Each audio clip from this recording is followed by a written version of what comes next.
My beloved child, stop exactly where you are and listen, for I need your undivided heart in this moment. This is not background noise to accompany your day. This is a divine appointment, a holy interruption that I have set in motion.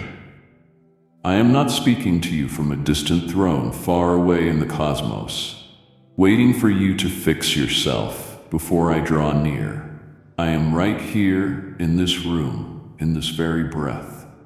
I entered quietly, slipping past the noise of your life, but what I am about to say is going to thunder in your spirit and shift the very foundation of your day.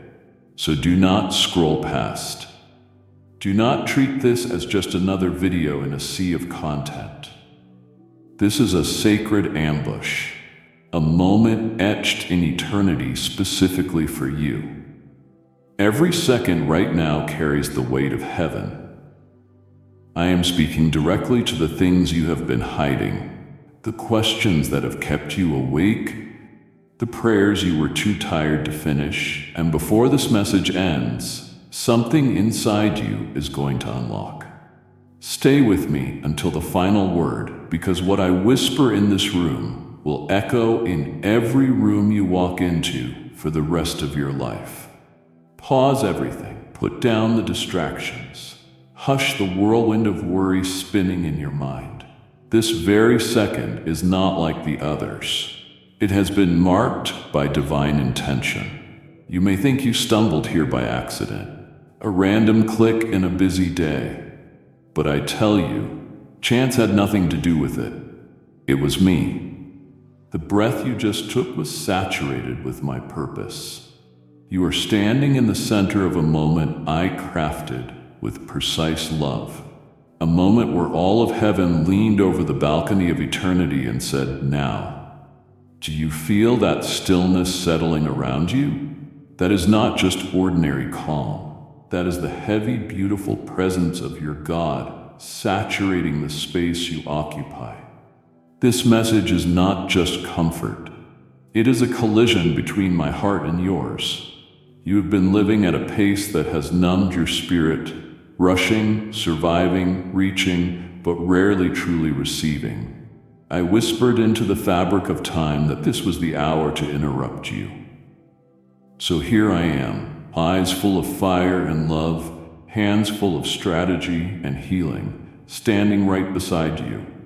You may not feel ready. You may feel too exhausted to engage. But beloved, readiness was never the requirement. Presence was. I do not need your performance. I only desire your attention. Heaven orchestrated this meeting long before you felt that tug in your spirit. You sensed a sudden stop in your heart, didn't you? That was me. That was your Creator saying, "Turn your ear to me now, because what I am about to unfold cannot be rushed and must not be missed." This isn't emotional hype. This is eternal reality. I am stepping into the room to begin what only I can finish. Let me shatter the lie that has whispered to you in the dark corners of your loneliness. The lie that says I am far away, dwelling only in high cathedrals or perfect lives. Beloved, hear me clearly. I am not watching you from a distance. I am seated right next to you. I am not a concept to be studied. I am a closeness to be felt. I am not a poetic metaphor. I am a living presence inhabiting your space right now. My nearness is a holy invasion. My feet have touched the floor you stand on. My robe has brushed the walls of your room. The air you are breathing has been kissed by my spirit. I am with you in the stillness, in the ache, in the sighs that are too deep for vocabulary. You are not alone. You have never been alone, my child.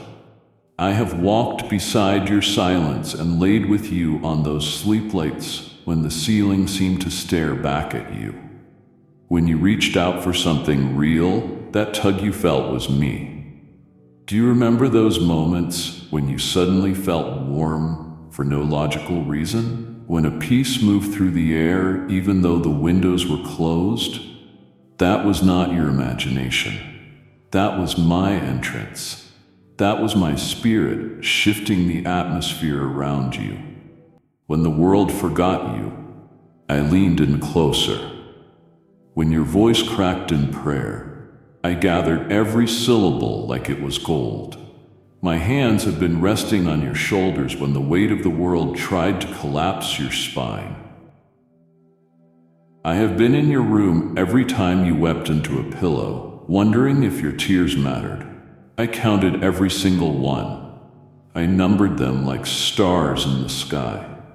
You didn't have to shout to get my attention. Your very breath was enough.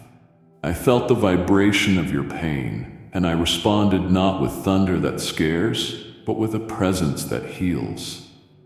You look for me in dramatic signs, but I often come in the gentle hush, the whisper that survives the war.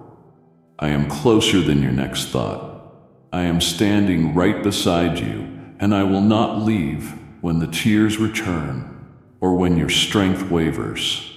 There is no corner of this room I haven't touched. There is no memory too heavy for me to sit with. I am not pacing the heavens while you suffer. I am sitting in the shadows with you, illuminating the parts of your story no one else saw. I did not come empty-handed. I came with oil for your wounds, fire for your spirit, and truth that cuts deeper than the lies of the enemy. I entered with divine intention to remind you that your room is no longer ordinary.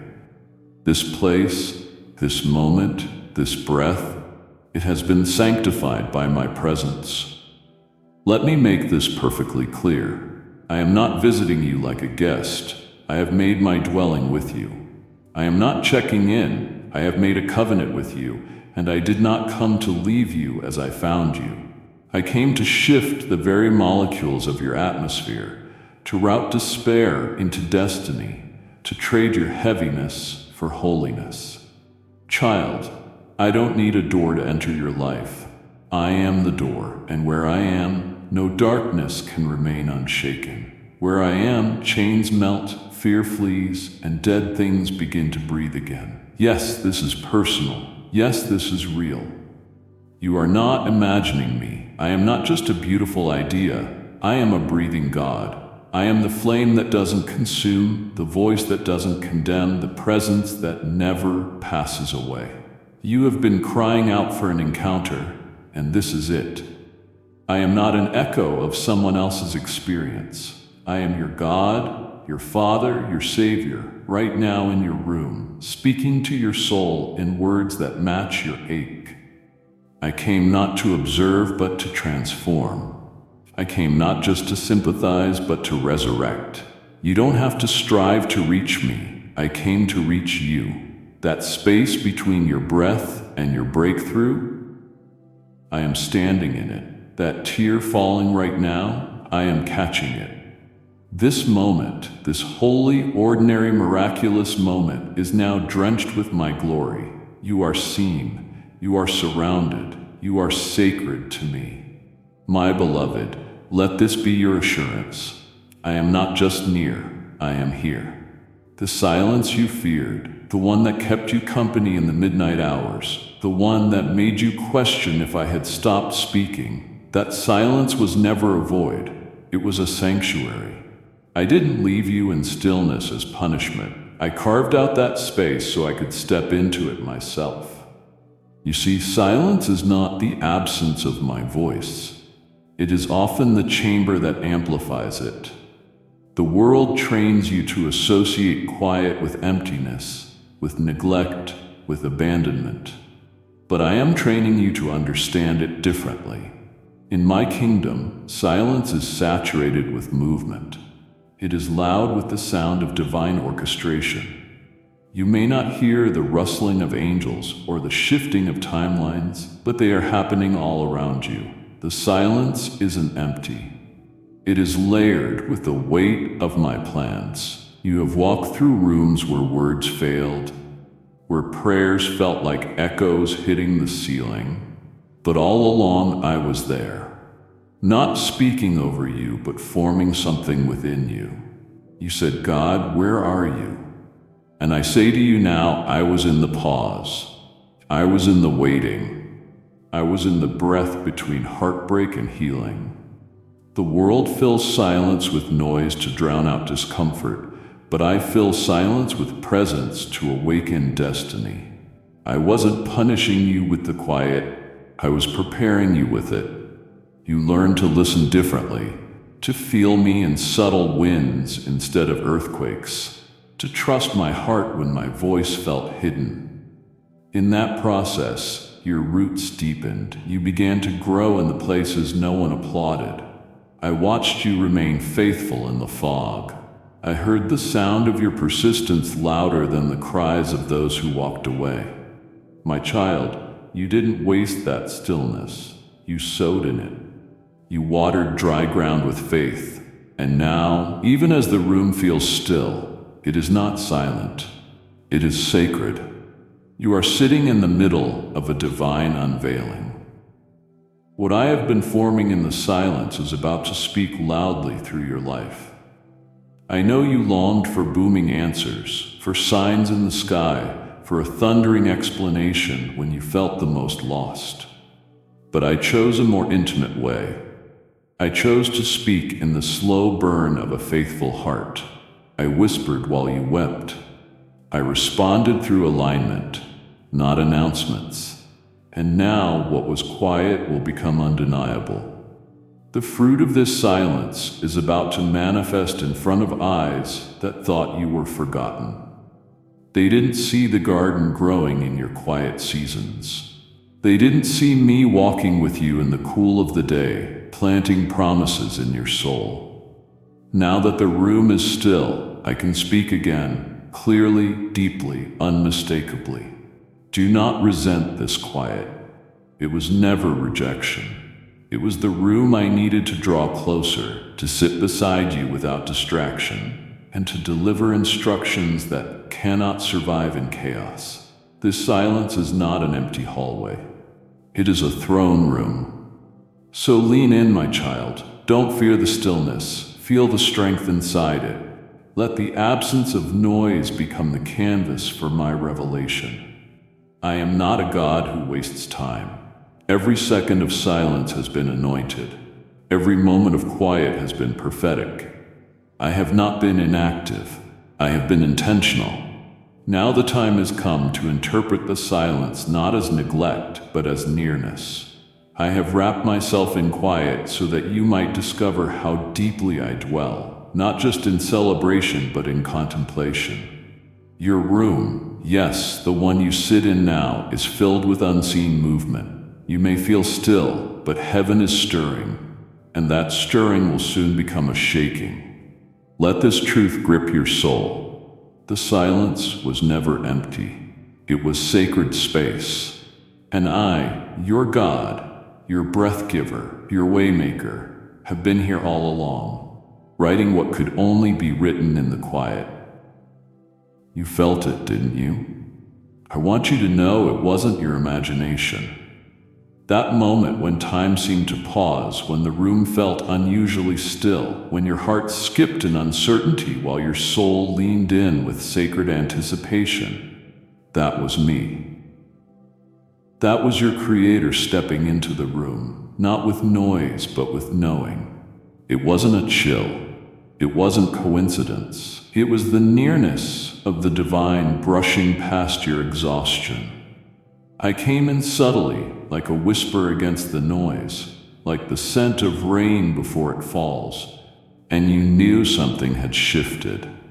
You didn't have words for it, but your spirit recognized me. That is why your breath slowed.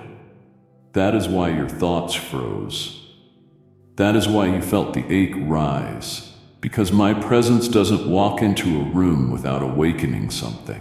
I came to brush against the bruises you have kept hidden. I came to acknowledge the ache you buried under busyness. I came, beloved, not with a flash of lightning, but with a breath of eternity.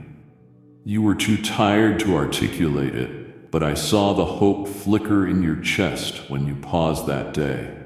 The world around you was loud, but something inside you hushed. You felt it, that sacred interruption. You were scrolling, you were sitting, you were barely holding yourself together, but my spirit hovered over your weariness like a mother over her child.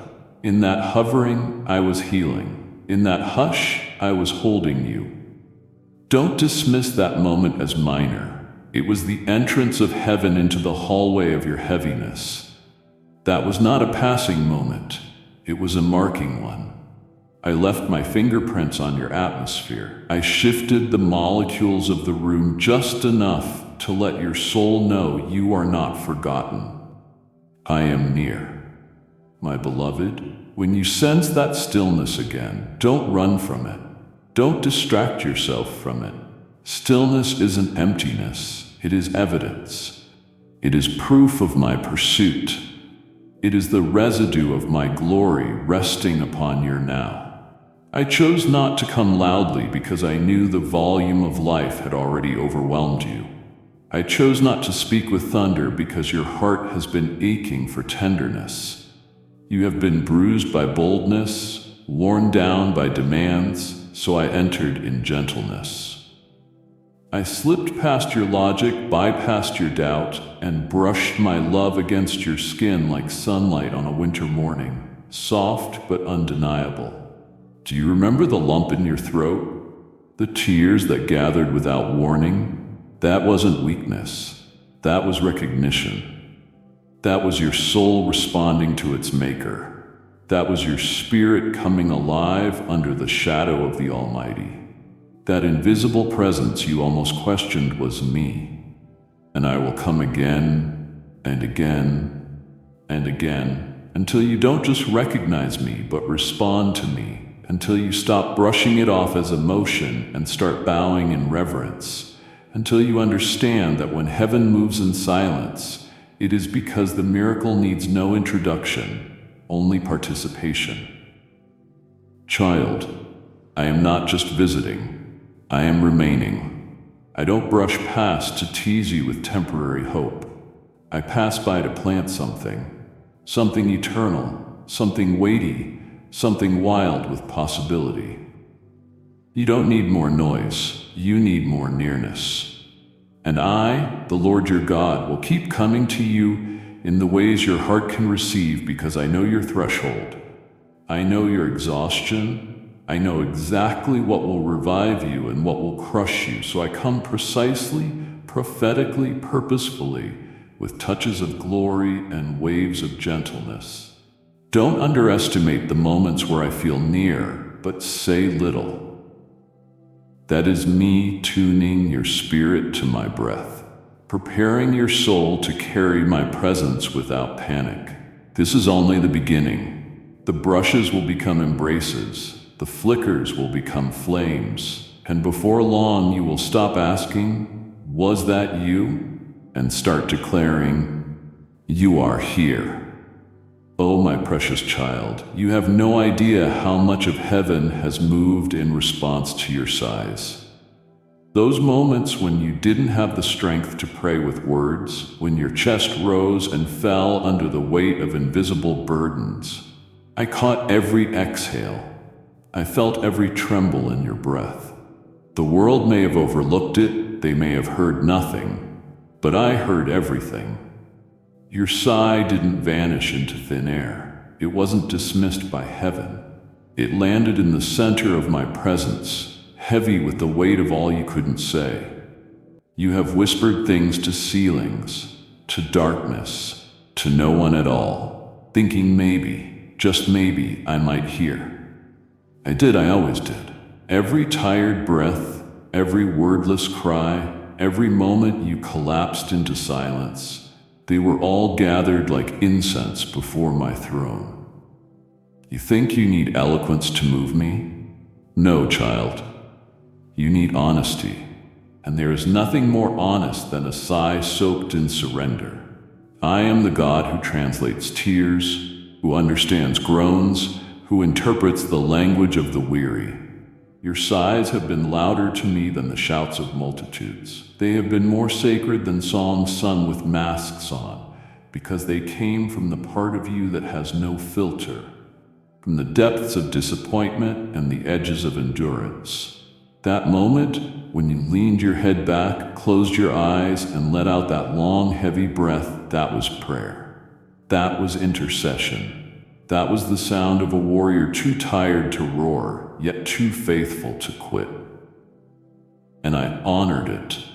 I recorded it. I responded to it. You see, my child, I don't just respond to declarations, I respond to desperation. I don't need polished prayers, I crave authentic ones. I don't sit on a throne of performance, I dwell in the middle of the brokenhearted. Your sigh became the sacred sound that summoned me closer. Do you know what happened the last time you sighed like that? Angels moved. Assignments shifted. The veil between what is and what is coming began to thin. Because your sigh wasn't just exhaustion, it was alignment. It was you letting go of what you couldn't carry. It was you laying down your logic and lifting up your longing. You didn't know it, but in that breath you were laying burdens at my feet, and I took them gently. You have carried too much for too long, hoping someone would notice. I did. I always have. I am not the God who ignores.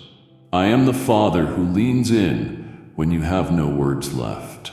I am the Savior who weeps with those who sigh. I am the Spirit who breathes life where your lungs feel empty. Today, I want you to know your sigh wasn't weakness, it was worship. And I cherish every single one. So don't hold your breath anymore. Don't bite your tongue trying to be strong for everyone else. Let it out. Let the sighs come. Let your heart exhale in my presence. I am not offended by your fatigue. I am not overwhelmed by your emotion. I am drawn to it. I am moved by it. And I will respond not with judgment, but with joy. Because I came for the real you, the sighing you, the silent you, the surrendered you. As long as there is breath in your body, there is a lifeline between heaven and your humanity. I will keep catching your sighs. I will keep cradling your pain, and I will turn those very sighs into songs. Psalms of deliverance, songs of joy, songs of breakthrough. You may not hear the melody yet, but heaven is already singing because your sigh, my love, was the sound of faith choosing to breathe again. And I will always respond to that. Oh child, I know what it's like to sit in a room full of people and still feel invisible. I know how it feels to give and give, to pour and perform, and yet walk away unseen. You have laughed while breaking. You have smiled through soreness. You have carried your heart like a cracked jar, holding it carefully so no one else would have to. And all the while, beneath every act of strength, your soul whispered, "Does anyone see me? Do you hear this ache?" And my answer is resounding, undeniable, and eternal. Yes, I do. I always have. Before a word formed on your lips, I heard the tremble in your heart. Before your eyes welled with tears, I caught the breath in your chest that warned they were coming. You have been crying out silently, hoping someone would hear the cries you were too exhausted to voice. And I want you to know I never missed a single one. When others overlooked you, I zeroed in. When people passed by your pain, I paused. You have been walking through shadows, not because I abandoned you, but because I needed you to see that even in darkness, my gaze never left you. I saw what they did. I saw the late nights you sat awake, wondering if your life mattered. I saw you scroll through moments that celebrated others while wondering if your turn would ever come. I saw you dress your grief in excellence, your pain in poise, your loneliness in laughter. But child, I never needed a spotlight to find you. I never needed applause to approve of you. You do not disappear in the crowd to me. You are the focus of heaven's attention. Your name is etched into my palms. Your tears are bottled, Your ache is archived in eternity's vault, not to be forgotten, but to be responded to with holy strategy and divine tenderness. Let me tell you something holy, something the world never affirmed, but I sealed before you took your first breath. You are not invisible. You are invaluable. I assigned angels to your side, not because you were in danger, but because you were destined. I recorded your acts of faith done in silence, your sacrifices made in secret, your love given without return. All of it matters. All of it moves me. You ask, does anyone see me? And child, not only do I see you, I study you. I marvel at your faith in the fog. I delight in your ability to still believe while bleeding. I stand in awe of your persistence to get up again when quitting would have been easier. You think you are surviving, but from my throne I see someone who is prevailing. You are not just enduring this life, you are walking through it with a quiet kind of glory, and that glory is about to speak for itself. So here is my divine reply to every unanswered ache in your soul. Yes, I see you. I saw you then, I see you now, and I will see you into what is next. You are not lost in the shuffle of bigger stories. You are the story I have been waiting to unfold. I have written your name on scrolls the world hasn't read yet, and I am preparing to turn pages others said were too damaged to redeem. Your ache is not wasted, it is worship. Your questions are not dismissed, they are invitations. And I have every intention of responding to them in a way that will leave you undone with awe. I am not just the God who hears you. I am the one who holds every unspoken sentence like prophecy. So ask me again, cry out again, sigh if you must. Because I am not just near, I am listening. And soon, beloved, I will be answering in ways that leave no room for doubt that you were seen all along. I didn't come just to pass through. I came to take up residence. This is not a guest appearance or a temporary comfort. This is divine inhabitation, sacred permanence. I didn't come for a moment. I came for a dwelling. I have moved into the space that felt most forsaken. Your inmost, deepest, rawest self. I have come to settle in the parts of you that even you avoid. The cracks, the hollows, the haunted places where dreams dried up and prayers went silent. Yes, that is where I have chosen to abide. And I am not waiting for you to tidy up. I am not asking for a cleaned up version of your emotions. I am not knocking timidly on the door of your performance. I have already stepped in, and I brought my glory with me. Not because you earned it, but because I couldn't bear for you to sit one more night in that room thinking you were alone. You have been surrounded by silence, shadows, and stress, but now you are surrounded by me. The very walls you built for protection have now become altars of my presence. I don't need cathedrals to make something holy. I need surrender.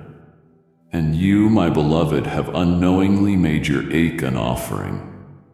That bed you lay on is holy ground now.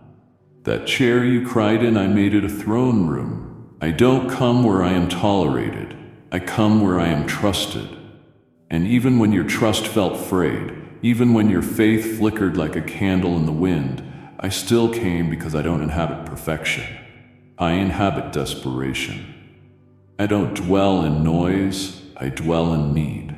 And your need, your holy hunger for more, for comfort, for companionship, it pulled me close. Let me say this clearly and let it sear into your spirit. You are not alone. You have never been alone. Even when your emotions screamed abandonment, my truth stayed present. Even when everyone else left, I stayed. Even when the room felt colder than usual, I was the invisible warmth wrapped around your soul. This is not a visit. This is a vow. I have moved into your moment and marked it with my fingerprints. I don't occupy space casually, I fill it with glory. And right now, even as you read these words, I am expanding inside your room, invading your atmosphere with peace, permeating your thoughts with stillness, and silencing every lie that told you that you are alone in this. You are not, I am. And where I am, everything changes. So breathe, child, not with anxiety, but with assurance. My presence is not a feeling that comes and goes, it is a force that remains. When I inhabit, I transform. When I settle, I sanctify. And now that I am here, everything the enemy tried to do in the dark is being exposed by light. You will not walk alone into what is coming. You won't suffer in silence anymore. I am not a distant God who sends letters from afar. I am a present Father who sits on your floor, listens to your sighs, and rewrites your future from the very room you tried to escape.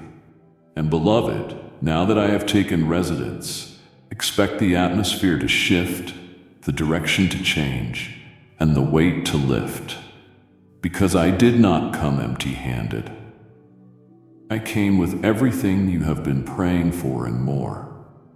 Child, I saw it the moment your shoulders dropped, not from exhaustion alone, but from the invisible grief of being unnoticed. The weight was too much, the silence too long, the pressure too persistent. You were surrounded by others, and yet you felt the haunting chill of being unseen. You kept showing up, kept pressing forward, kept dressing your wounds in worship and covering your weariness in courtesy. But I saw through it all. I watched when you walked out of that room smiling, only to collapse in solitude moments later. You weren't just tired, you were unraveling quietly. And when no one reached for you, I did. When no one saw that something sacred was slipping from your grip, I leaned in and caught it. That moment, that sigh, that subtle collapse of strength, it echoed through heaven. You didn't even know how loud your silence had become to me. You see, my beloved, I never needed noise to notice you. I have studied the way your body folds when your heart is burdened. I have memorized the cadence of your breathing when disappointment closes in. I know when your laugh is real and when it is armor. I see the heroic way you tried to hold it all together for others, for appearance, for the fragile sense of control. But I never called you to carry it all. That drop in your shoulders wasn't weakness. It was an invitation, an unspoken plea for someone to say, you don't have to hold this alone. And I say that now. You don't. You never did. I have been here waiting for your hands to release what was crushing you in private. You kept thinking, I have no choice but to keep going. But hear me, I have a choice too. And I choose you. I choose to step into your strain, to stand beneath your burdens, to remind you that strength is not measured by how long you hold on alone, but by how soon you let me in. Let me speak into that space right now, that space where your ribs tighten when you cry quietly, that space where you tuck away the reality of your breaking so others aren't burdened. I honor your endurance, I do. But I never asked for performance. I asked for permission. I don't need you to impress me. I need you to invite me. And you did, without words. Your shoulders spoke what your mouth couldn't, and I answered, I have come not just to comfort you, but to carry you. You are not a burden to me, you are my beloved. You are not an interruption, you are my intention. And now I lift what sagged beneath your strength. I bear what bowed your posture. I restore what slipped through the cracks of your pretending. Because I am not here as a spectator, I am here as a savior. I am restoring your stance, not just physically, but spiritually.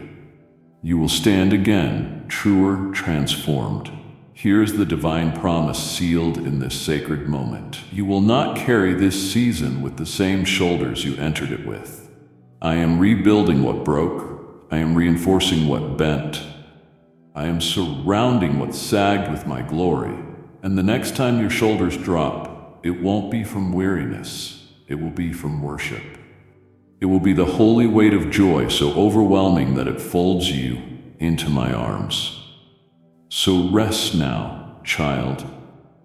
Let your shoulders fall. Let your head bow, not in defeat, but in surrender. Because I am here, and I am holding what was never yours to carry alone. Oh, my child, how beautifully brave you have been, wearing strength like a cloak even when your soul was threadbare, smiling because it was expected, laughing because it bought you a moment of escape, nodding while inside you were screaming. You have lived days in a body that looked composed while your spirit unraveled in silence. But let me say this, I noticed the weary weight behind your eyes, the way your gaze darted when asked, "Are you okay?" I saw how you shifted conversation away from your pain, not because you didn't want to be seen, but because you were afraid no one would know what to do with the truth. I saw it all. I still do. The masks you wear to move through a world that seldom stops to ask how much you have lost just trying to survive. You didn't hide it from me. You never could. And child, I wasn't standing at a distance analyzing you. I was sitting beside you whispering, "Let me in." Those quiet breakdowns, they were loud in heaven. You think a breakdown is failure, but in my kingdom, it is where breakthrough is born. You think the cracking means your collapse, but I see it as the moment I can finally pour in. There is a sacredness to that pause. When the tears finally fall, when the breath escapes in exhaustion, when the dam breaks, that is not weakness. It is an altar. And I come running to altars, not walking. I gather every tear, not like evidence of failure, but like water for seeds. Yes, those moments when you excused yourself to the bathroom, to the closet, to the car, just to cry unseen. I was there holding you, watching over you, guarding you from despair while you laid down your defenses. Your breakdown didn't break you, it broke open space for me, and I moved in. You have taught yourself to pretend for peace, to smile for safety, to hold back your storm so others wouldn't be inconvenienced by your rain. But child, you don't have to do that here. Not with me. I don't need your fine. I don't need your filters. I am drawn to your authenticity, your reality, your raw and trembling self. I see the eyes behind the act. I see the tremble in your hands when you say, "I'm good." I know when your peace is performance. I know when your laughter is hollow, and still I stay. Still I lean in. Still I call you mine. You don't scare me. Your emotions don't intimidate me. I built them. I created you to feel deeply because I knew it would lead you back to me. And now I honor every hidden breakdown with the holy comfort of complete belonging. You belong not to the expectations of people, but to me. So today, release the pressure, drop the act, take off the smile that is glued to survival. I am here for the real you, the tired you, the teary you, the trembling you. I came for you, not your performance. I didn't pass by your pain, I parked myself in it. And now I speak restoration over the places that fell apart behind closed doors. I command joy to rise from the ashes of pretense. I release healing into every crevice where you felt unseen. I am not watching you perform. I am watching over you like a jealous protector, like a fierce father, like a faithful friend. The forced smile ends now. The real joy begins. And child, it is okay to cry with me because I will never leave you in the middle of your breakdown. I came to walk you through it until it becomes the very evidence of your becoming. You have spent so much of your life trying to keep it all from falling apart, haven't you? Holding together rooms, relationships, responsibilities, as if your grip was the glue that kept your world from shattering. You felt like if you let go, everything around you would collapse. You thought your worth was in your ability to manage, control, and rescue. But child, hear me. I never needed you to keep it all together. I never asked for your perfection. I never demanded your strength. I only desired your surrender. And while you have been working overtime to hold things in place, I have been dwelling inside the very mess you were ashamed of. I wasn't waiting outside the door for an invitation. I was already within the cracks, already present in the tension, already living in the rooms you tried to sweep clean for someone worthy. Because, beloved, it is not your order that draws me. It is your openness. The places you thought were too broken for my presence, the emotional chaos, the strained marriage, the financial instability, the loss, the secret pain, those are the places I have made my throne. You assumed I needed tidy faith, polished prayers, perfectly ordered devotion. But I have always chosen to inhabit what man disqualifies. I made my dwelling not in palaces, but in mangers. Not in the noise of religious performance, but in the quiet desperation of real hearts. So when you sat in the corner trying to glue your pieces back together, I was already kneeling beside you. I have lived in the longings you were too scared to voice. I have breathed life into the parts of you that were numb from survival. You don't have to get everything fixed before I arrive. I have been in every moment, every breakdown, every breakthrough, every barren place that you thought was God-forsaken. Nothing about your life scares me away. I am not a visitor. I am a resident. Child, you keep thinking you are keeping me out, when in fact I have already taken up space in the very center of your soul. I live in your weary bones. I live in your trembling hands. I live in your sleepless nights and in your early morning hopes. You may not have invited me with words, but your ache summoned me like incense. You may not have opened the door outwardly, but inwardly your soul was crying, "Please come in." And I did. I walked into your atmosphere without waiting for a formal welcome, because love doesn't knock. Love enters. You are not managing this life alone. You are not rebuilding in your own power. You are not patching your wounds with nothing but willpower. I have been working with you, in you, and through you all along. And now I am reminding you. Stop holding it all together as if I am waiting outside. I am inside, child, inside your breakdowns, inside your burdens, inside your becoming. Let this truth baptize your soul. I am not the God of distant observation. I am the God of intimate occupation. I have built my dwelling not just around you, but within you. So take a deep breath. Release the illusion that you must impress me. You don't impress me, you move me. Not by your strength, but by your surrender. I didn't enter your life with demands, I entered with devotion. And I am not leaving when things get messy. I stay, I heal, I restore, I dwell. You don't have to invite me in, I am already home. Listen closely now. Can you feel it? It is a subtle, almost imperceptible change in the air around you. It is not your imagination. It is not emotional. It is not psychological. It is spiritual. Something is shifting. Something is breaking. Something is awakening. Because where my presence is, the atmosphere cannot remain the same. I do not arrive quietly. I arrive with kingdom authority. I walk into rooms and oppression begins to tremble. I step near and lies begin to unravel. I enter a space, and what once resisted must now bow. And child, I have stepped into your room, your home, your heart, and everything around you is about to bend to the weight of my glory.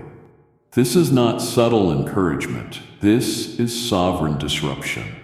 You have prayed for change, and I have come to initiate it from the ground up, not with noise, but with nearness. When I say the atmosphere is shifting, I mean chains are cracking at the molecular level of your reality. What used to weigh heavy will feel lighter. What once intimidated you will now flee from you. The fear that slept beside you is being evicted by the authority of my presence. The dread that lingered over your mornings is being replaced with divine clarity. You don't even realize the warfare that has already been silenced because I entered. You've been bracing for another wave of pain, but I came to bring peace. You have been waiting for the other shoe to drop, but I brought sandals of purpose instead. Your realm, your mind, your spirit, your story, they are being rearranged because I never enter a space without flipping tables of torment and setting up the furniture of favor. When my authority comes, nothing stays static. And I am not asking your environment for permission. I am declaring dominion. You will notice it soon. The way your thoughts settle without explanation. The way the noise around you loses its grip. The way your spirit feels like it can finally breathe again. That is the shift. That is the presence. That is the weight of my authority pushing back everything that tried to bury you. My child, you don't need to manufacture breakthrough. You only need to host me. You don't need to beg for victory. You just need to believe that I brought it with me. You have walked into rooms before that drained you. But this one, the one you are sitting in right now, is being saturated with divine empowerment. You are no longer surrounded by circumstance. You are surrounded by the commander of angel armies. You don't have to raise your voice to fight. Just raise your awareness. I am here, and where I reign, nothing remains under the rule of fear. So lean into this shift. Don't shrink back. Don't dismiss the difference you're beginning to feel. It is not a coincidence. It is not a placebo. It is His presence, my presence. I have come not just to visit your situation, but to dominate it with grace, with truth, with breakthrough. I have come to dethrone lies and crown you with clarity. You don't have to earn this, you just have to receive it. The atmosphere is not shifting because of your strength, it is shifting because I showed up. And when I show up, everything bows. Every whisper of hell, every voice of shame, every nod of confusion, every burden of delay, they all bow. This is the kind of moment that becomes a memorial stone in your life. You will look back and say, something broke that day. And I will say, yes, that was the day my authority filled the room and the weight of my word rewrote your world. When I entered your space, child, I didn't come as a bystander or a silent observer. I came carrying heaven in my hands for you. I didn't approach empty, and I didn't arrive indifferent. I came bearing gifts that match your need. You have been carrying panic like a shadow, confusion like a fog, silence like a stone pressed into your chest.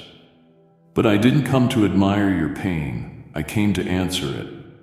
I walked in holding peace like a sword, not soft peace, not temporary relief, but a peace that confronts panic at its roots and severs it completely.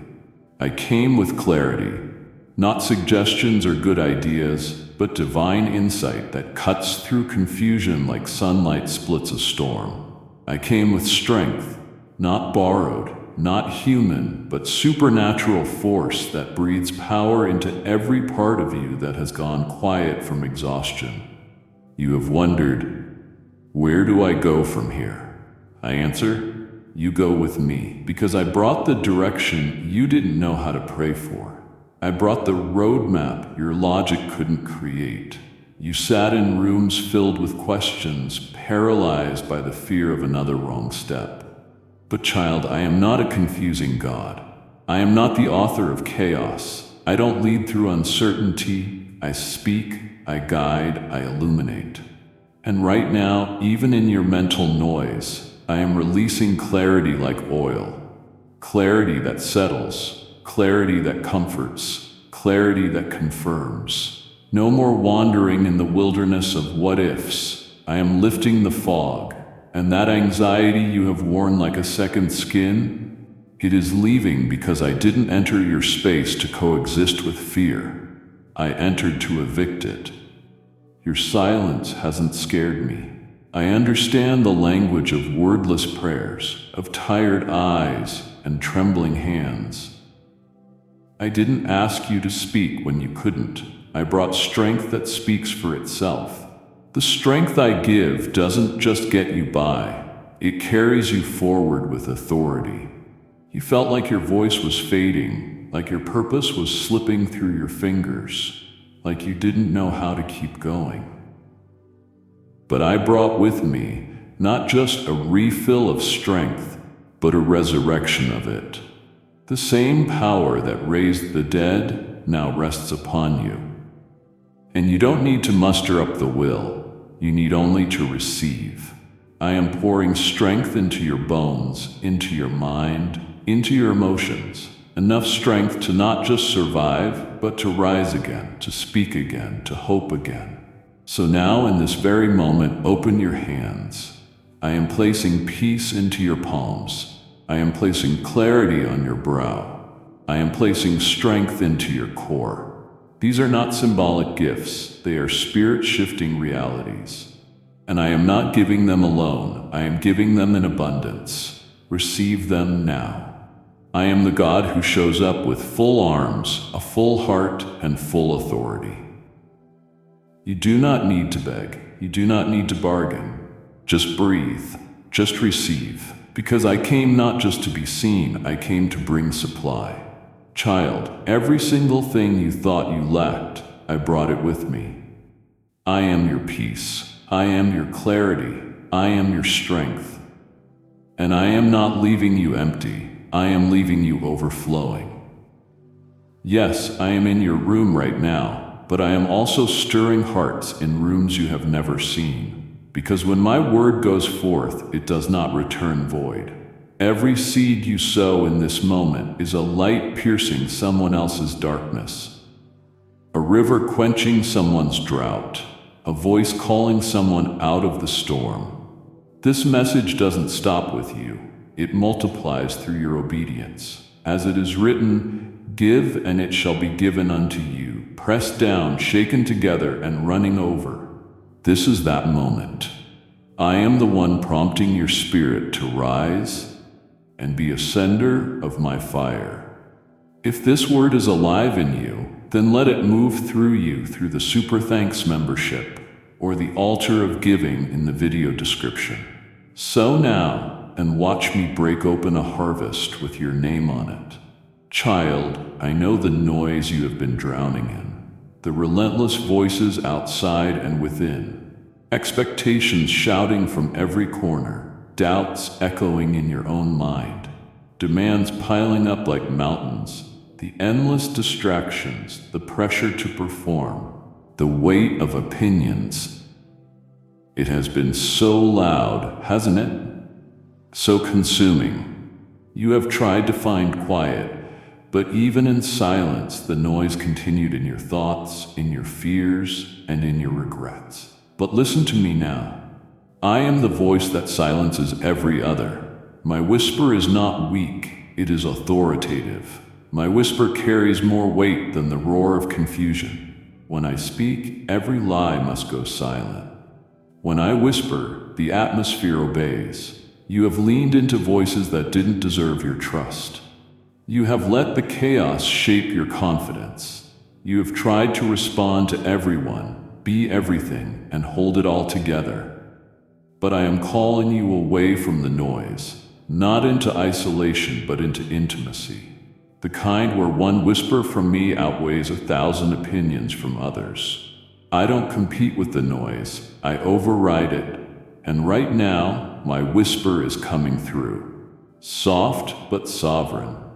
Come to me. That is what I am saying. Come away from the clutter. Come away from the crowds. Come away from the constant notifications, not just the ones on your phone, but the ones in your mind. Those alerts of fear, of guilt, of false urgency, silence them, because I am speaking now. You will notice this if you are paying attention. My whisper doesn't shout over the storm, it stills it. My voice isn't one of competition. I don't fight for your attention. I wait for your heart to lean in. I speak softly, not because I am distant, but because I am close. And right now, I am closer than the pressure, closer than the pain. I am whispering into the parts of you that have been too scared to listen. You keep thinking, what if I miss it? But child, you couldn't miss me because my whisper carries your name. I am not giving generic comfort. I am speaking directly to the ache you haven't shared with anyone. I am bypassing the performance and reaching the real you.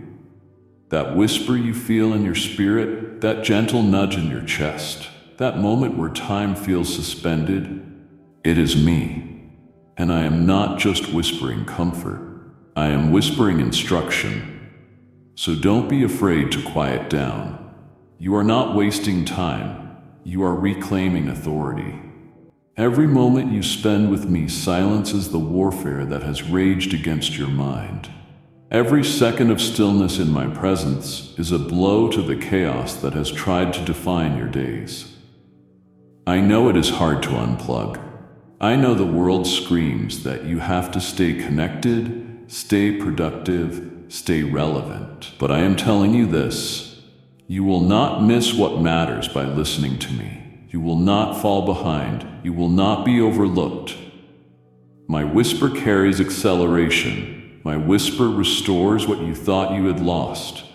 And as you listen, really listen, the demands will fall away, the noise will fade, and only my voice will remain. And child, that voice, my voice, will lead you into the kind of peace, power, and purpose the noise could never give you. Beloved, I need you to hear this, not just with your ears, but with your soul. I am not a concept. I am not a comforting metaphor. I am not a poetic invention to soothe your suffering. I am real. I am near. I am now. I am not distant, and I never have been. Even when you couldn't feel me, I was closer than your next heartbeat. Even when you couldn't see me, I was in the very air you inhaled. And not only am I with you, I am within you. Every time your mind raced, I was the quiet in your chest reminding you to keep breathing. Every time your thoughts spiraled into fear, I was the still presence anchoring your sanity. I am not limited to sacred spaces and Sunday services. I am the Holy One who stepped into your everyday. I am not waiting for you to come find me in some far-off holy place. I have found you right where you are. You have searched for me in signs, in wonders, in the miraculous. And yes, I move that way. But more often, I show up in the ordinary. I disguise my glory in the unnoticed, in the flicker of a candle, in the weight of a sigh, in a pause between thoughts. You've been trained to expect me in thunder, but I speak in whispers. You have waited for me in the clouds, but I have been in your room all along. You don't need a grand spiritual moment to find me.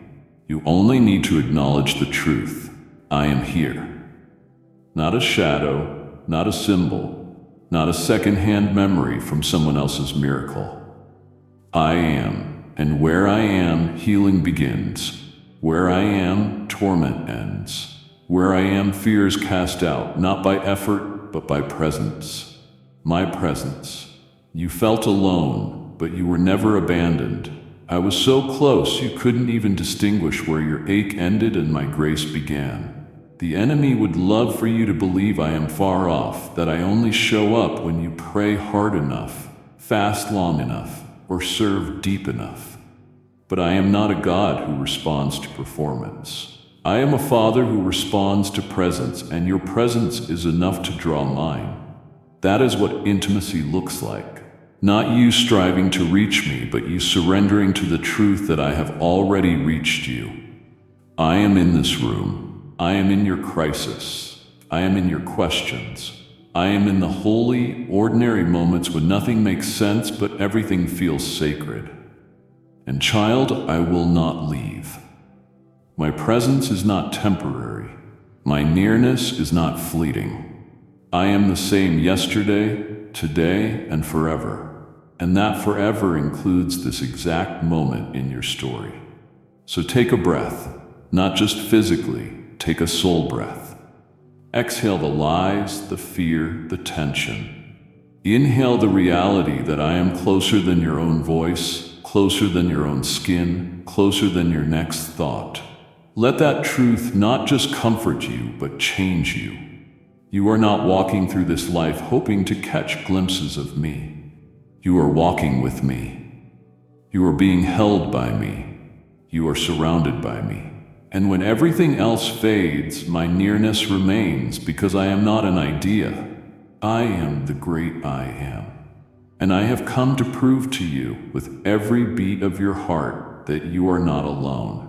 Oh, my precious one, I didn't come to your room as a distant observer, watching your pain like a silent bystander.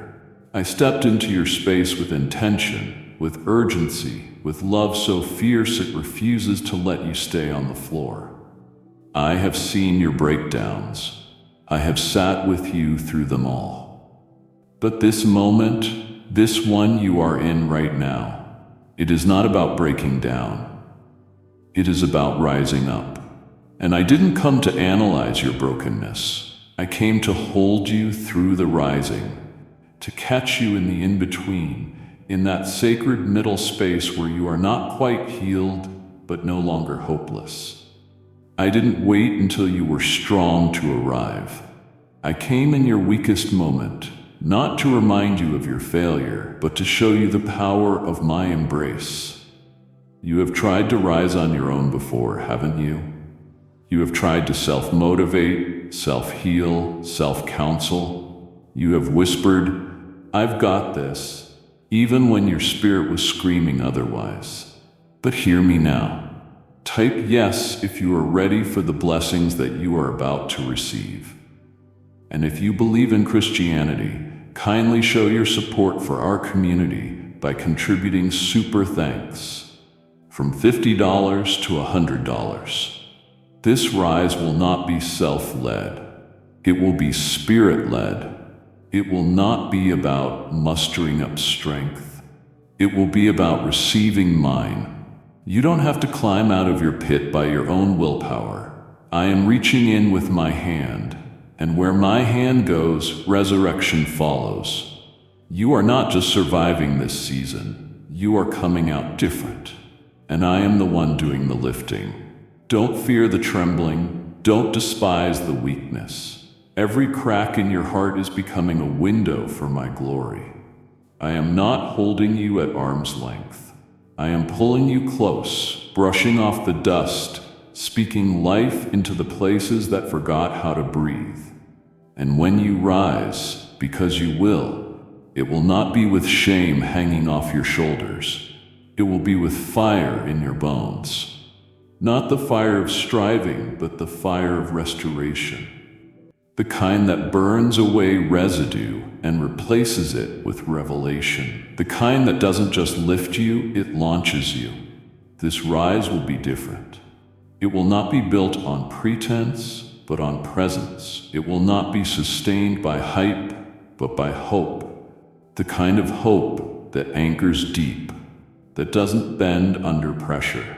I didn't come to supervise your struggle. I came to speak into it, to breathe into it, to become the strength that gets you standing again. And when you do, you won't just walk, You will run.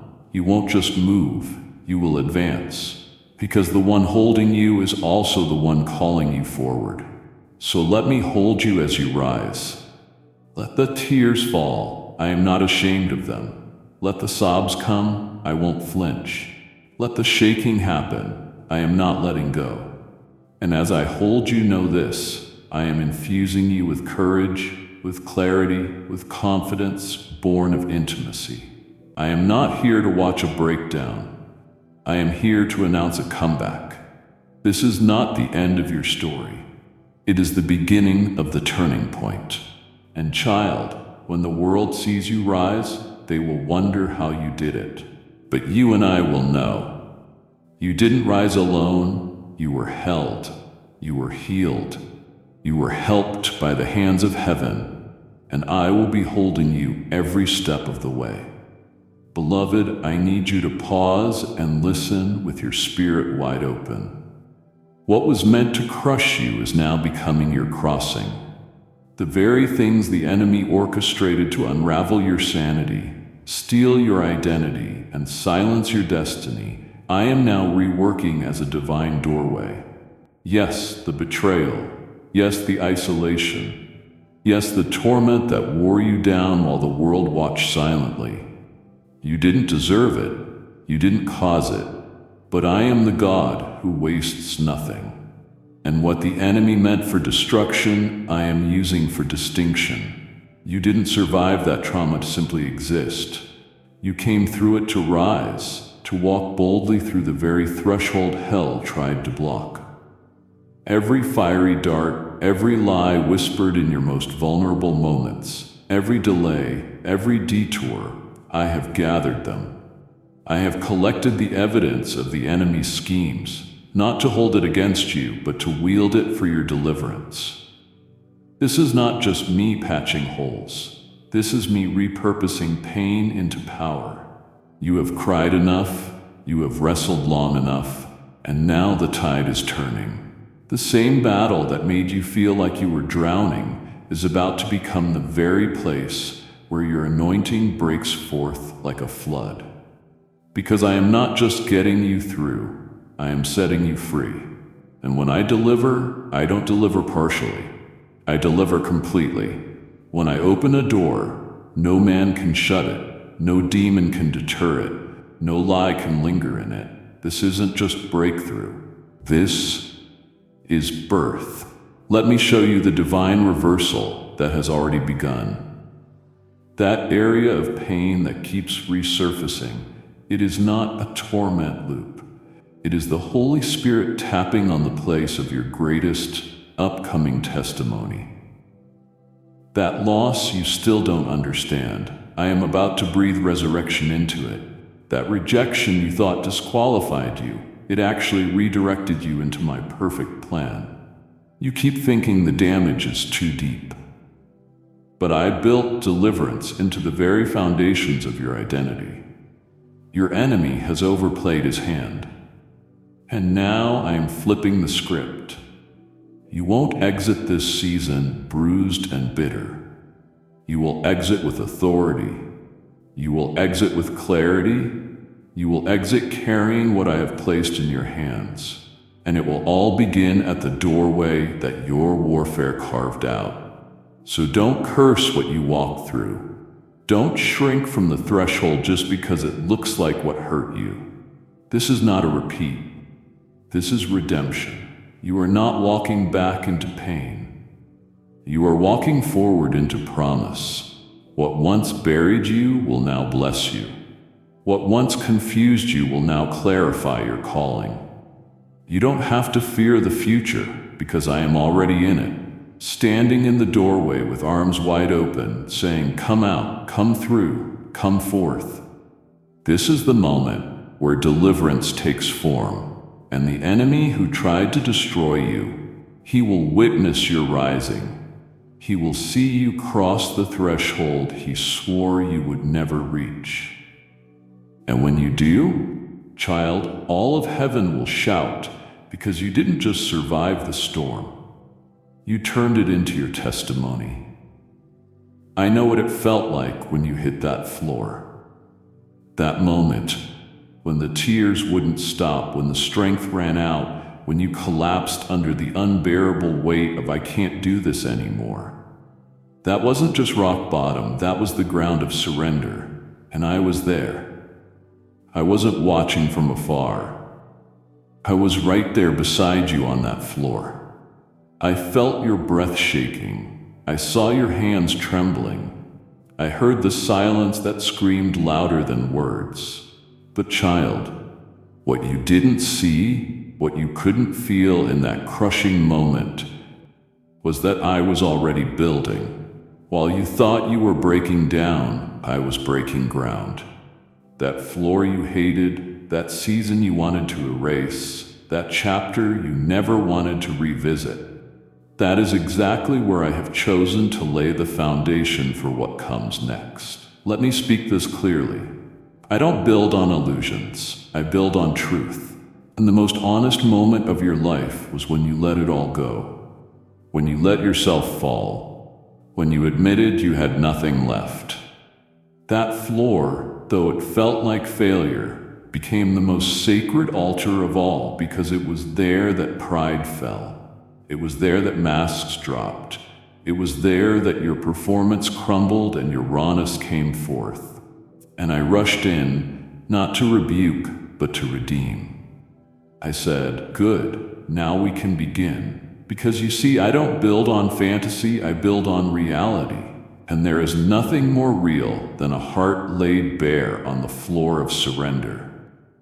You have looked back on that moment with shame, but I look back on it with affection. That was the moment you finally stopped trying to be your own savior. That was the moment you stopped pretending and started presenting yourself raw, weak, real. And I met you there, not with disappointment, but with divine design. I saw a future rising from that floor. I saw a warrior being born in that breakdown. I saw a leader, a vessel, a revivalist forged in the fire of rock bottom. And now I am using that very ground, that pain-stacked, tear-soaked, fear-laced floor, as the first layer of a new structure. A structure built not on your performance, but on my promise. So stop regretting that moment. Don't rewrite it in shame. Honor it. Reverence it. Because what felt like the end was actually the beginning of my architecture. You are not damaged goods. You are raw material.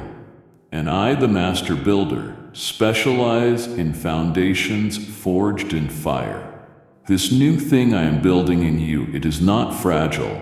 It is fortified because it is built on the floor that held your truth. And that floor, it is holy ground. Now I'm laying beams of identity, walls of wisdom, ceilings of calling.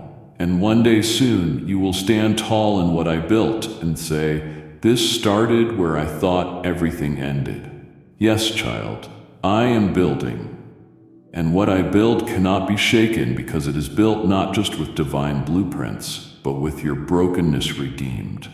And that, my beloved, is the kind of beauty only heaven can create. My beloved, hear me. I have not stepped into your space to strip you bare. I have not come with empty hands or heavy demands.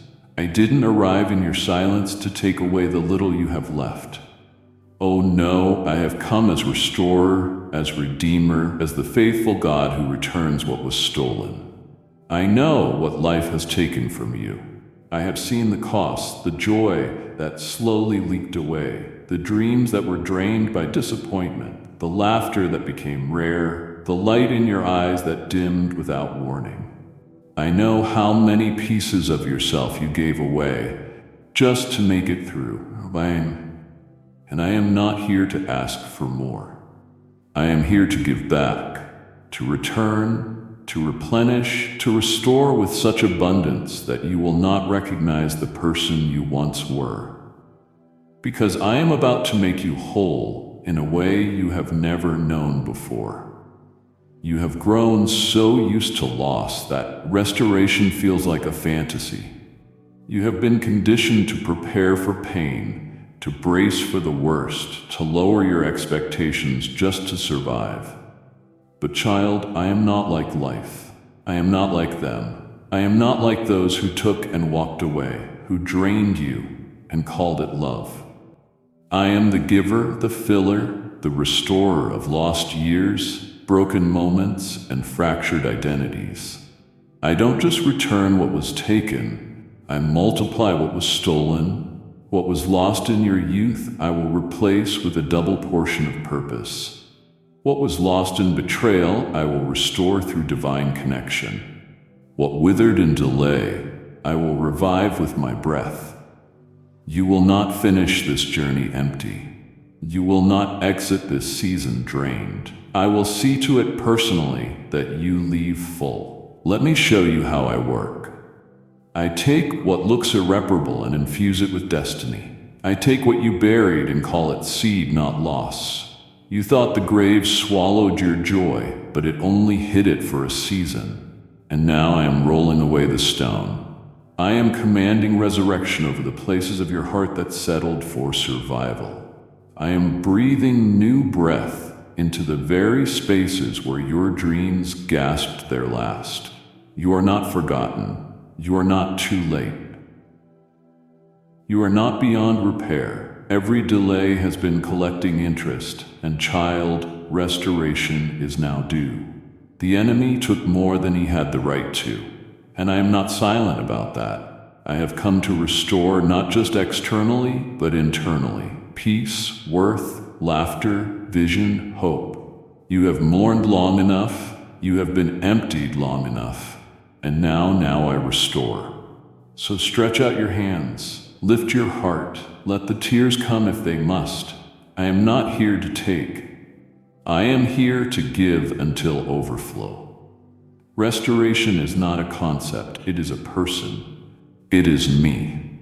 I didn't come with condemnation, I came with compensation. What you thought was gone forever is not only being returned, it is being returned better, more refined, more radiant, more you. You will look back and weep for what was, but you will stand in what is and worship for what I have done. Because this, child, this is what I do, and I have chosen you as my next masterpiece. Child, you thought those tears were wasted. You thought those quiet cries, muffled sobs, and trembling nights alone were just echoes in the dark. But not a single tear has been missed. Heaven has archived them. I have caught each one, and not as pity, but as prophecy. Those tears weren't weakness, they were intercession. They were sacred seeds sown in a soil only I could reach. You cried in moments no one knew about. You wept with your face buried in pillows, in steering wheels, in bathroom stalls. You broke down where there were no eyes but mine to see. And child, I saw not just with awareness, but with affection. I collected those tears like treasures because each drop was proof of a heart still beating, still believing, still belonging to me. Let me speak this clearly and prophetically. Those tears did not evaporate. They are activating. They are producing something in the realm you cannot yet touch. You see despair, I see deposits. You see sorrow. I see strategy. Every time you wept and still chose to trust me, even a little, it was counted as glory. Those moments when your voice broke but your spirit whispered, "Help me, Lord," were recorded in heaven's archives as pure worship. I am now turning every drop of grief into a downpour of grace.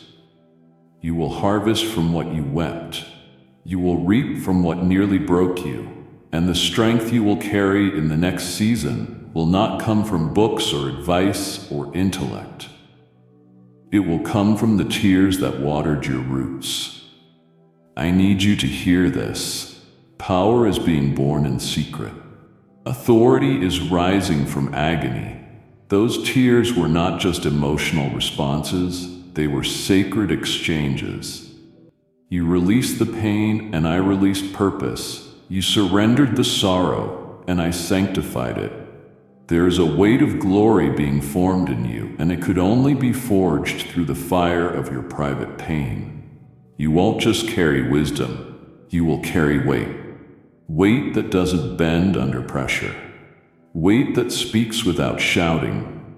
Weight that breaks chains off others because you know what it means to be bound. Your tears weren't weakness. They were a weapon, and they are working even now. So don't despise the nights you cried. Don't regret the moments you unraveled.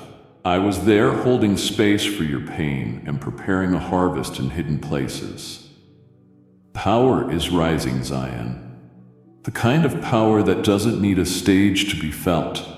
The kind that shifts atmospheres with your mere presence. Because you have been through the flood, and instead of drowning, you learned how to breathe underwater.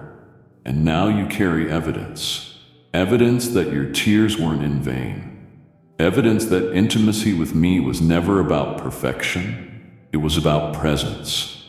And your tears, they brought me near. They moved me. And now I move for you. You have called this season quiet. You have looked around and wondered, why has everything gone still? The noise has died down. The mind slowed.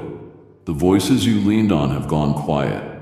You have prayed and felt like your words evaporated before they reached my ears. You sat in this strange, still space, wondering if I stepped away.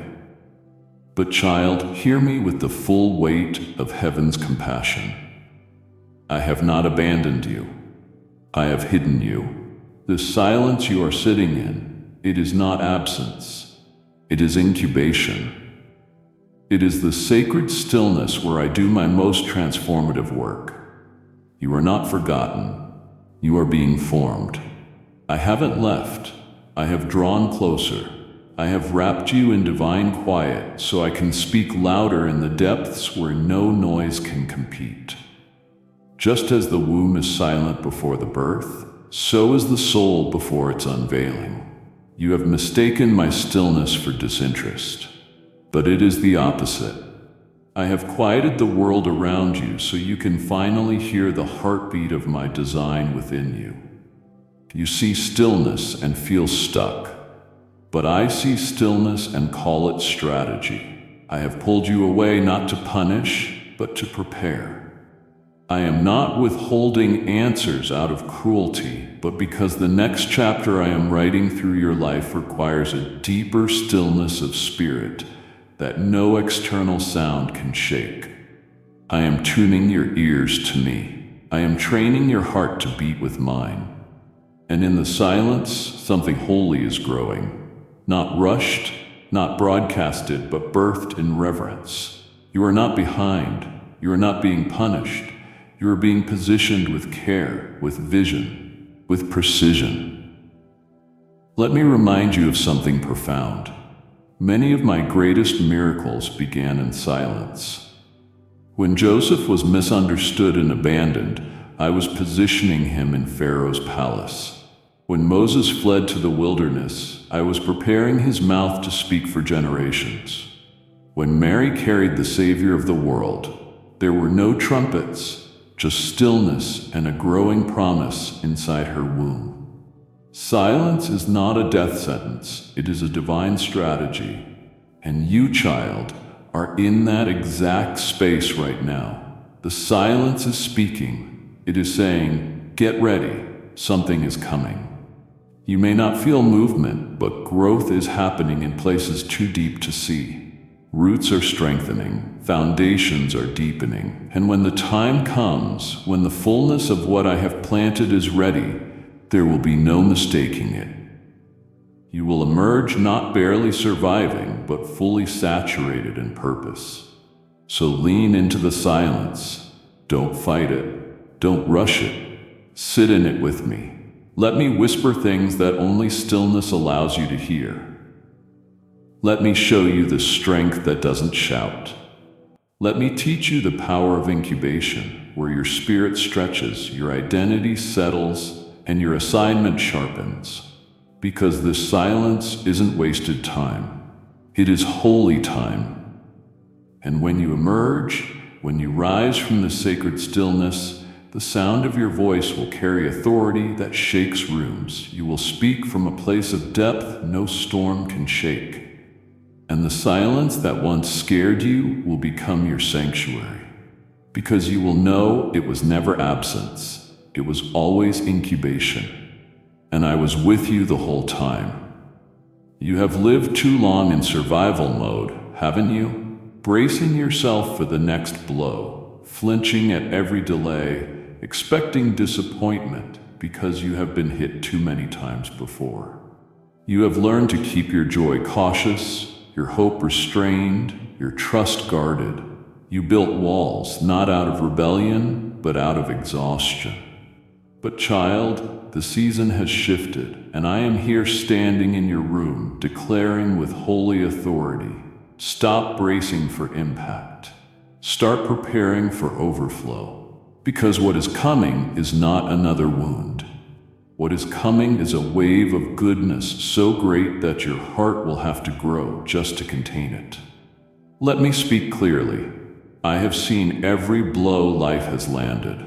I have watched you flinch, wince, and brace, not because you lacked faith, but because the hits kept coming. And I want you to know, it is not weakness to have felt them. It is not shameful to admit you grew tired of hoping. But now the rhythm of heaven has changed. You are no longer in the season of dodging arrows. You are in the season of catching blessings. You are not under siege. You are under open heavens. The pressure is not punitive. It has been preparation. And I have not allowed you to be broken just to leave you battered. No, I have carved out space in you through every disappointment. And now that space is ready to receive, not scraps, not leftovers, but overflow. You have asked me quietly, will it ever change? And I am answering boldly, it already has. Your perspective needs to catch up with what is already shifting in the spirit. I am preparing a table, not in isolation, but in the presence of every voice that said you would never get there.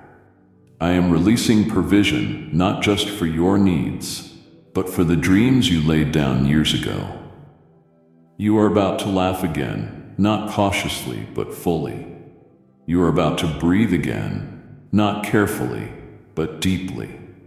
I am not giving you just enough to survive. I am giving you more than enough to bless others. Your overflow is not just for you, it is for the generations behind you, the rooms you are called to enter, the people you are destined to impact. That is why the fight was so fierce, because the overflow will be so weighty. So hear me now. Shift your posture. You are not a refugee in the spirit. You are royalty. You are not an orphan begging for scraps. You are my child, heir to abundance. Get your vessels ready. Make room in your heart. Make space in your schedule. Make plans not for breakdowns, but for breakthroughs. Prepare for the kind of overflow that drenches everything it touches. You have braced for impact long enough. You have anticipated pain long enough. Now anticipate provision, expect breakthrough. Stand ready for joy that doesn't ask permission.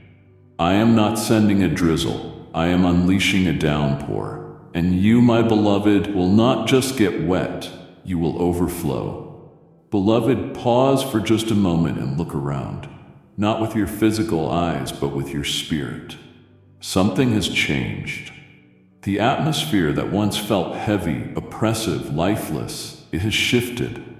Not because you rearranged the furniture, not because the circumstances suddenly improved, but because I walked in. And when I enter a room, it ceases to be ordinary. It becomes sacred. The moment my presence fills a space, it transforms into a sanctuary, a holy place.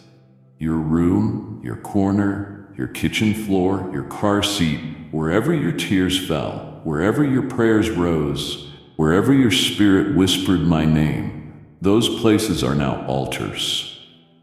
Not because of their design, but because of divine presence, I made this ground holy. You have grown so used to associating my presence with buildings, services, and worship sets, but I have come to break that box wide open. I am not confined to pulpits. I dwell with my people. I inhabit the cries of my children. I rest upon the brokenhearted, the weary, the overlooked. So yes, child, your room is now my sanctuary, not because of tradition, but because of transformation. I have come into your space and saturated it with the fragrance of my nearness, and everything around you is responding. The very air is shifting, the chaos is settling, the torment is lifted. This isn't just emotional relief. This is spiritual reconstruction. What once made your space feel like a prison is being redefined into a place of freedom.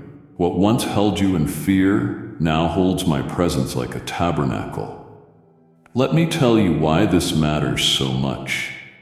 Because I am not just visiting, I am dwelling.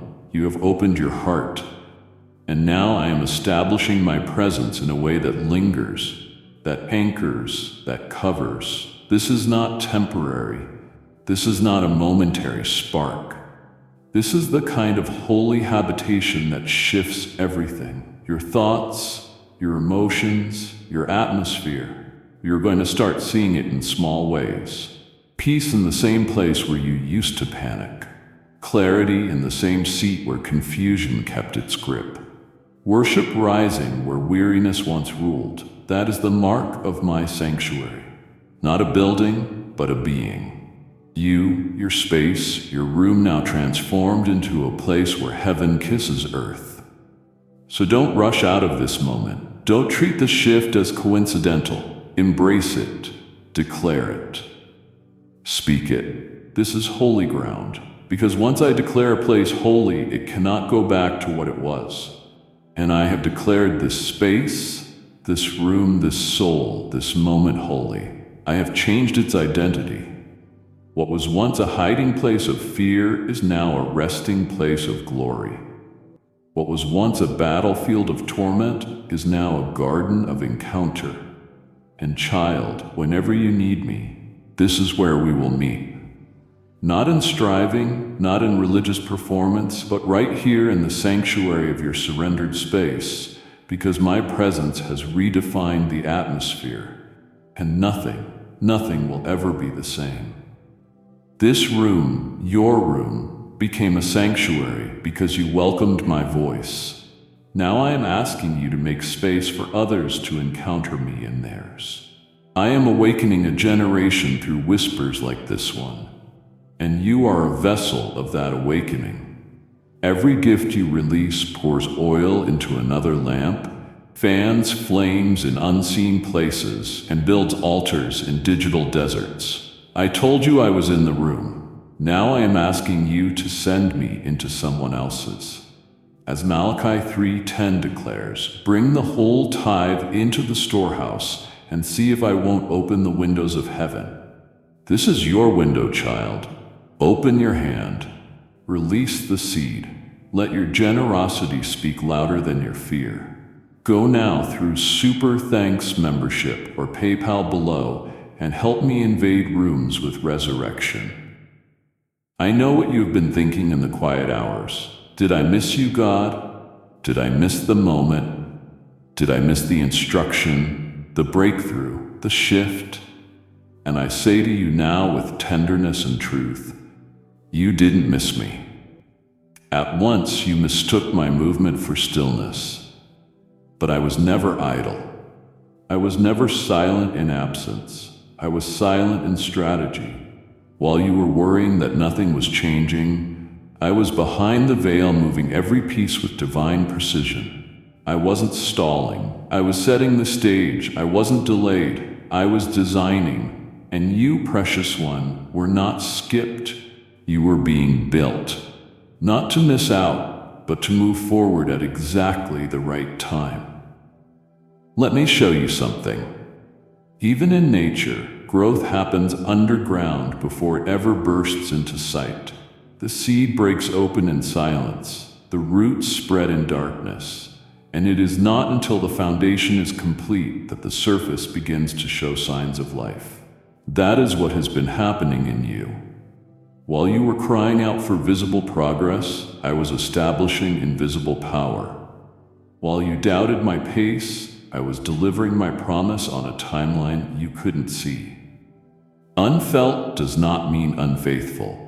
I move in ways that sometimes bypass your senses, but never your spirit. You sense the tension, the stirring, the pull. That wasn't confusion. That was me working in the background, preparing the breakthrough. The enemy whispered, "You missed it," but I shout back louder, "No, you didn't. You matured through it. You have grown in ways that don't make headlines, but shake strongholds. You have developed roots of resilience, strength of spirit, eyes that now discern what once deceived you. And that inner work, the work I did in secret, is about to manifest in ways that even you didn't expect. I am not a God of wasted effort. Every moment of unseen waiting has been intentional. Every delay has been infused with destiny. Every quiet corner has been a classroom of glory. And child, you passed. You endured. You didn't miss me. You were being fine-tuned to carry what is next. So release the regret. Stop rehearsing what you think you missed. You didn't miss the moment. You are the moment I have been preparing. You are the vessel I have been filling. You are the storm-tested, silence-trained, spirit-carved carrier of my next move. The movement you thought was delayed is now taking form. The silence that felt like absence was actually my strategy. And now you will see it in your steps, in your thoughts, in your surroundings. The fruit will start to emerge.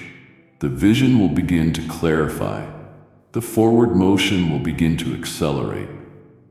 And it all began, not in the spotlight, but in the stillness. You didn't miss me. You have been moving with me, even when you didn't realize it. You have looked at the clock of your life, haven't you? You have stared at the calendar, counted the years, measured your progress against expectations that feel like they are pressing down on your chest. You have looked at others, where they are, what they have achieved, and quietly wondered, am I behind? Did I miss it? That fear has whispered in the night and shouted in the day. But child, hear me with thunderous love. You are not late, not even close. You are arriving exactly on time for what I have been orchestrating behind the veil. Your delay was not denial. It was divine design. I slowed you not to punish you, but to protect you, to align you, to prepare you for a release that is not just impressive but sustainable. You have been so focused on the visible that you forgot my work is often invisible until it is unstoppable. While you felt stuck, I was aligning doors that would open at the exact second you were ready. While you felt overlooked, I was crafting connections that would carry you into your next. While you grieved wasted time, I was redeeming every hour into a deposit of supernatural wisdom. There is no such thing as too late with me, only right on time. The promise still stands, the vision is still active, the purpose is still intact. You haven't missed a thing. I don't operate on earthly timelines, I move in eternity. And I have been shaping eternity through your story while you waited. Let me give you perspective, my child. Think of Moses, delayed, yes, but he emerged from the wilderness with fire in his bones and a rod in his hand. Think of Joseph, thrown into pits, prisons, forgotten rooms. Yet at the appointed time, he rose to a throne prepared for a famine his delay was designed to solve. You too have been hidden, not because you are behind, but because your emergence must be undeniable. When I bring you forward, it won't be subtle, it won't be by chance.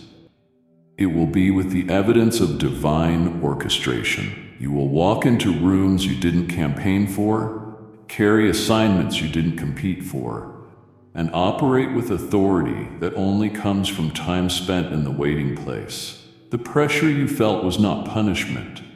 It was pregnancy. You have been carrying something, and now it is time to deliver. So stop apologizing for your pace. Stop grieving over what you thought you should have done by now.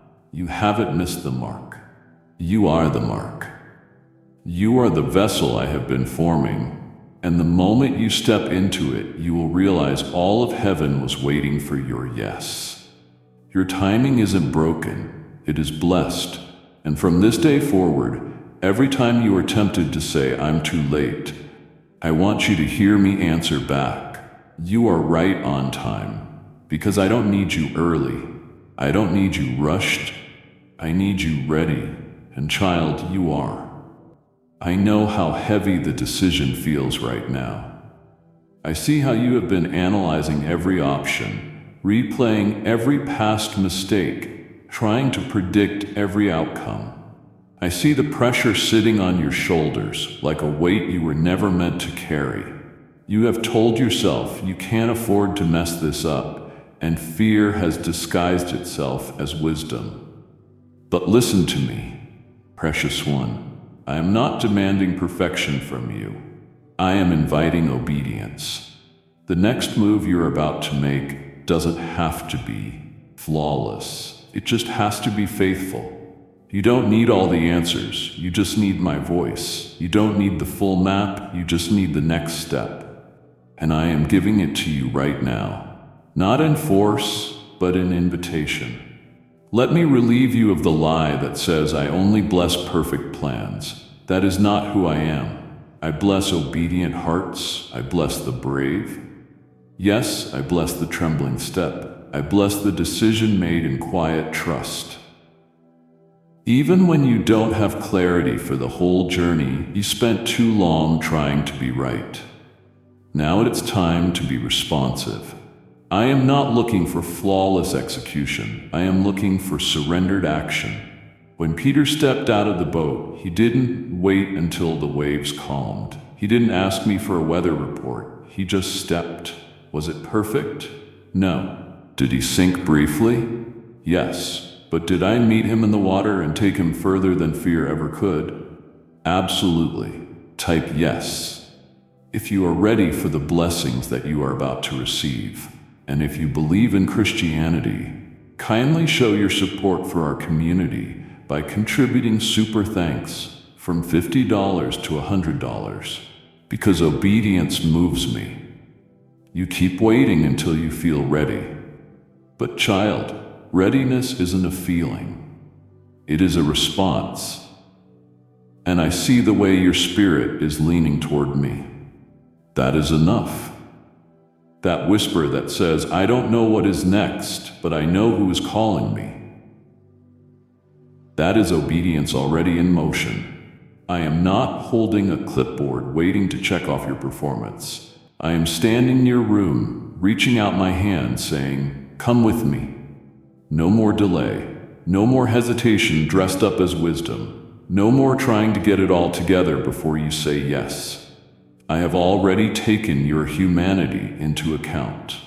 I factored in your weakness. I considered your questions, and still I chose you. I called you. I prepared this moment. So take the step. Say the yes. Open the door. Release the fear. The oil won't start flowing until the vessel is in motion. The power won't be visible until your feet touch the water. This next move is not about your perfection. It is about my direction. And I promise you this. Every step you take in obedience will be met with supernatural backing. I will fund it. I will fill it. I will breathe on it. And what looks like a small yes now will ripple into something eternal. So trust me. Obey. Move not because you are sure, but because you are surrendered. And I will turn your obedience into overflow. Child, let me draw you close and speak plainly. I have seen every ounce of pain you have carried. I have watched you cradle wounds the world never saw. You tried to walk strong, tried to move on, tried to bury what broke you. But I see the invisible bleeding, and I want you to know I am not just placing a bandage over your past. I am writing the entire meaning of your story right now. I am not just patching you up or trying to make the best of a bad situation. I am redeeming every single chapter. The pain wasn't pointless. The betrayal wasn't wasted. Even the silence, even the years you called lost, they are being folded into something holy.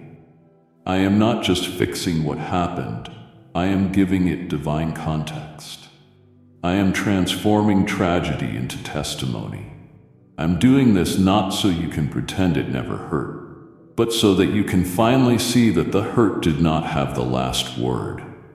You have been haunted by the why. Why did they leave? Why didn't I intervene sooner? Why did I allow it?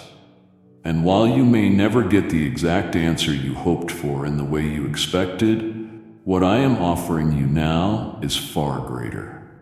I am giving you perspective.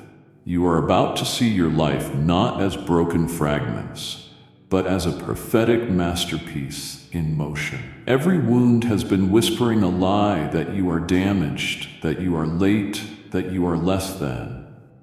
But I, the author, am holding the pen, and I am writing over those lies with truth. The very parts of your story that brought shame are being transformed into altars. Not in theory, but in real time. You are going to walk into moments soon where you will say, I never thought I'd thank God for that pain, but now I see. And it won't be bitterness speaking, it will be healed clarity. The kind that can only come when I get involved in the narrative. Let me remind you, I never stopped writing. Even when it felt like your story had ended, when the heartbreak made it feel like the final chapter had closed, I kept writing. When others stopped believing in you, when your own faith went quiet, when hope became too heavy to hold, I still wrote. And now I am turning the page, not back to what was, but forward to what can still be. Child, what is coming is so full of redemption, so laced with glory, that it will make sense of what never made sense before.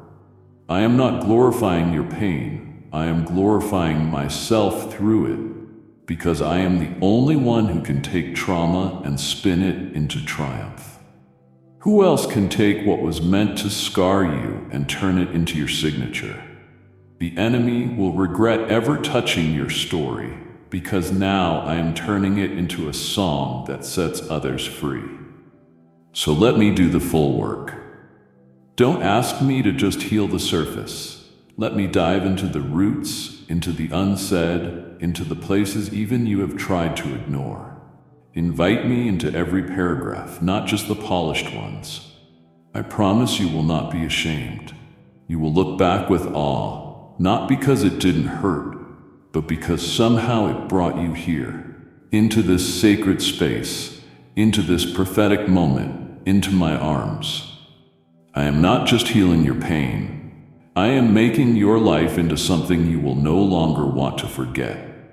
You will want to tell it, and every word will carry my glory. Oh, my child, if you only knew how many times I stepped between you and what wanted to destroy you. How many no's were actually mercies. How many doors I closed to keep your spirit from walking into places your soul wasn't ready to recover from. That season of isolation, that stretch of time where people drifted, opportunities dried up, and it felt like even your prayers echoed back with silence. It wasn't rejection, it was preservation. I pulled you away not because I was displeased with you, but because I was preparing you. And the preparation required space, sacred space, set apart space, not because you were disqualified, but because you were being qualified in a way the crowd could never comprehend. You felt the sting of being misunderstood. You saw others move on while you stayed still. You heard the enemy whisper that you were forgotten, passed over, hidden in a corner. But let me tell you the truth that breaks every lie. I was hiding you on purpose. Think of David anointed in a field, not a palace. Think of Esther set aside in chambers before her voice saved the nation. Think of Jesus, 30 hidden years before 3 public ones. You are in good company. You weren't benched, you were being built. I needed to remove the noise so you could finally hear my whisper. I needed to strip the distraction so your soul could recover its sound. You weren't being punished. You were being protected from counterfeit connections and premature exposure. Now feel this shift in the atmosphere, because I am saying it is time. You are not emerging as the same person who went in. You are walking out with oil that only isolation could crush out of you. You carry wisdom that doesn't need a platform to validate it. You carry discernment, sharpened by solitude. You know my voice now in ways you didn't before. And that, my child, is the mark of those who are truly trusted. I trust you now with weight, with revelation, with movement. And yes, there will be restoration of relationships. Yes, there will be divine appointments, but none of it will fill the space I now occupy in you. Because the greatest gift of isolation was intimacy. You didn't just survive being alone, you found me there. And that discovery will mark you for the rest of your life. So don't resent that quiet place. Don't resent the long nights, the unanswered calls, the seasons of silence. They were not empty, they were wombs.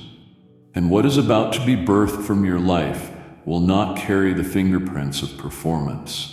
It will carry the fragrance of my presence. You were not being sidelined, you were being sanctified, and now you are ready. Not because you fought your way out of isolation, but because you let me meet you inside it. That is why I preserved you. That is why I kept you. And that is why your next season will carry a power the past never saw coming. Child, there's something I need you to understand with heavenly clarity. The breaking did not come to destroy you. I know it felt like it. I know it tore through your stability, your comfort, your expectations, even your identity. I know you clutched parts of your life thinking, if this breaks, I won't survive. And then it broke anyway. Dreams splintered, support systems collapsed. The things you thought were permanent proved temporary. And in the aftermath, you didn't just lose people or plans, you lost pieces of yourself. But hear me now. What you called loss, I call unveiling. The breaking wasn't my wrath. It was my mercy. I wasn't trying to punish you. I was removing what could not come with you into the next dimension of your destiny. There were things that looked stable but were rotting beneath the surface. There were attachments that appeared harmless but were quietly draining your strength. You thought you needed them, and I knew they would betray you if left untouched. So I stepped in. Yes, I allowed the shaking. Yes, I permitted the unraveling. But child, not one thing broke without me standing right beside you, guiding the fall. I held you even when you couldn't feel it. And now, looking back, I need you to see the sacred truth. Some things needed to break, not because you failed, but because you were finally strong enough to see them for what they truly were. The breaking exposed the lies. It ended the pretending. It cleared the ground. And now I am building on truth. Let me be even more direct. What was removed had become an idol. What cracked had become your cage. You thought you couldn't breathe without it. But in its absence, you found me. And in finding me, you were beginning to find yourself again. Not the version shaped by fear or performance, but the version that looks like freedom. The breaking didn't destroy your future, it made room for it. You are more awake now, more alert, more anchored. The pain taught you what peace cannot. And now you carry the kind of discernment that no enemy can trick. You have learned to let go. You have learned to trust me even when it hurts. And that kind of trust is unshakable. So don't fear more breaking. The season of tearing down is ending. You have passed through it. You survived not as someone barely holding on, but as someone deeply reborn. What comes next will not need to be broken, because I have already broken off everything that stood in the way. Now what is rising in you is whole. It is unfiltered. It is undistracted. It is clean. Let the past be what it was. Let the breaking be what it needed to be. And walk forward now with a heart that finally understands. I didn't allow it to break you. I allowed it to free you. You are freer than you have ever been. Come closer now. You have said to yourself many times, I don't know how I made it through that. You look back at near misses, close calls, situations that should have swallowed you whole, and still you are here. You survived what others did not. You have outlived lies that tried to label you. And in moments of quiet awe, you have whispered, God kept me. Yes, and child, I did. But I didn't just protect your life. I went deeper. I preserved your purpose. The enemy wasn't just after your safety. He was after your significance. He knew what was embedded in you, the voice, the gift, the impact. He knew your obedience would break chains. So he launched attacks not just to wound your body, but to wear out your calling. And still, you remain. Let me show you what that means. You weren't just pulled from the fire. You were refined by it. You weren't just spared. You were strengthened. Every time you thought it was over, I was behind the scenes shielding your assignment. Not just keeping your heart beating, but keeping your purpose alive. I hid you from relationships that would have compromised your integrity. I shut doors that looked promising, but would have crushed your anointing. I protected your future, even when you questioned my silence. And now you stand, not just as a survivor, but as a carrier.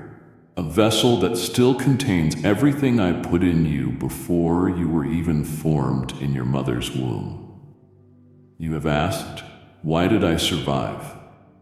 And I tell you, not because you were better, but because your purpose is unfinished.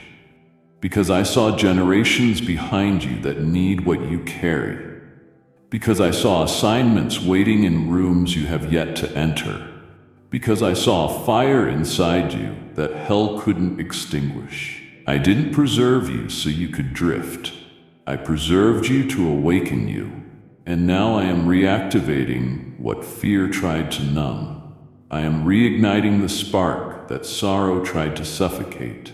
You are stepping back into the full current of your calling, not because you pushed for it, but because I protected it. So let me be clear. No attack, no betrayal, no mistake has disqualified you. If you're still breathing, your purpose is still burning. It is not too late. It is not too far gone. I preserved it beneath the ashes, and now I am breathing on it again.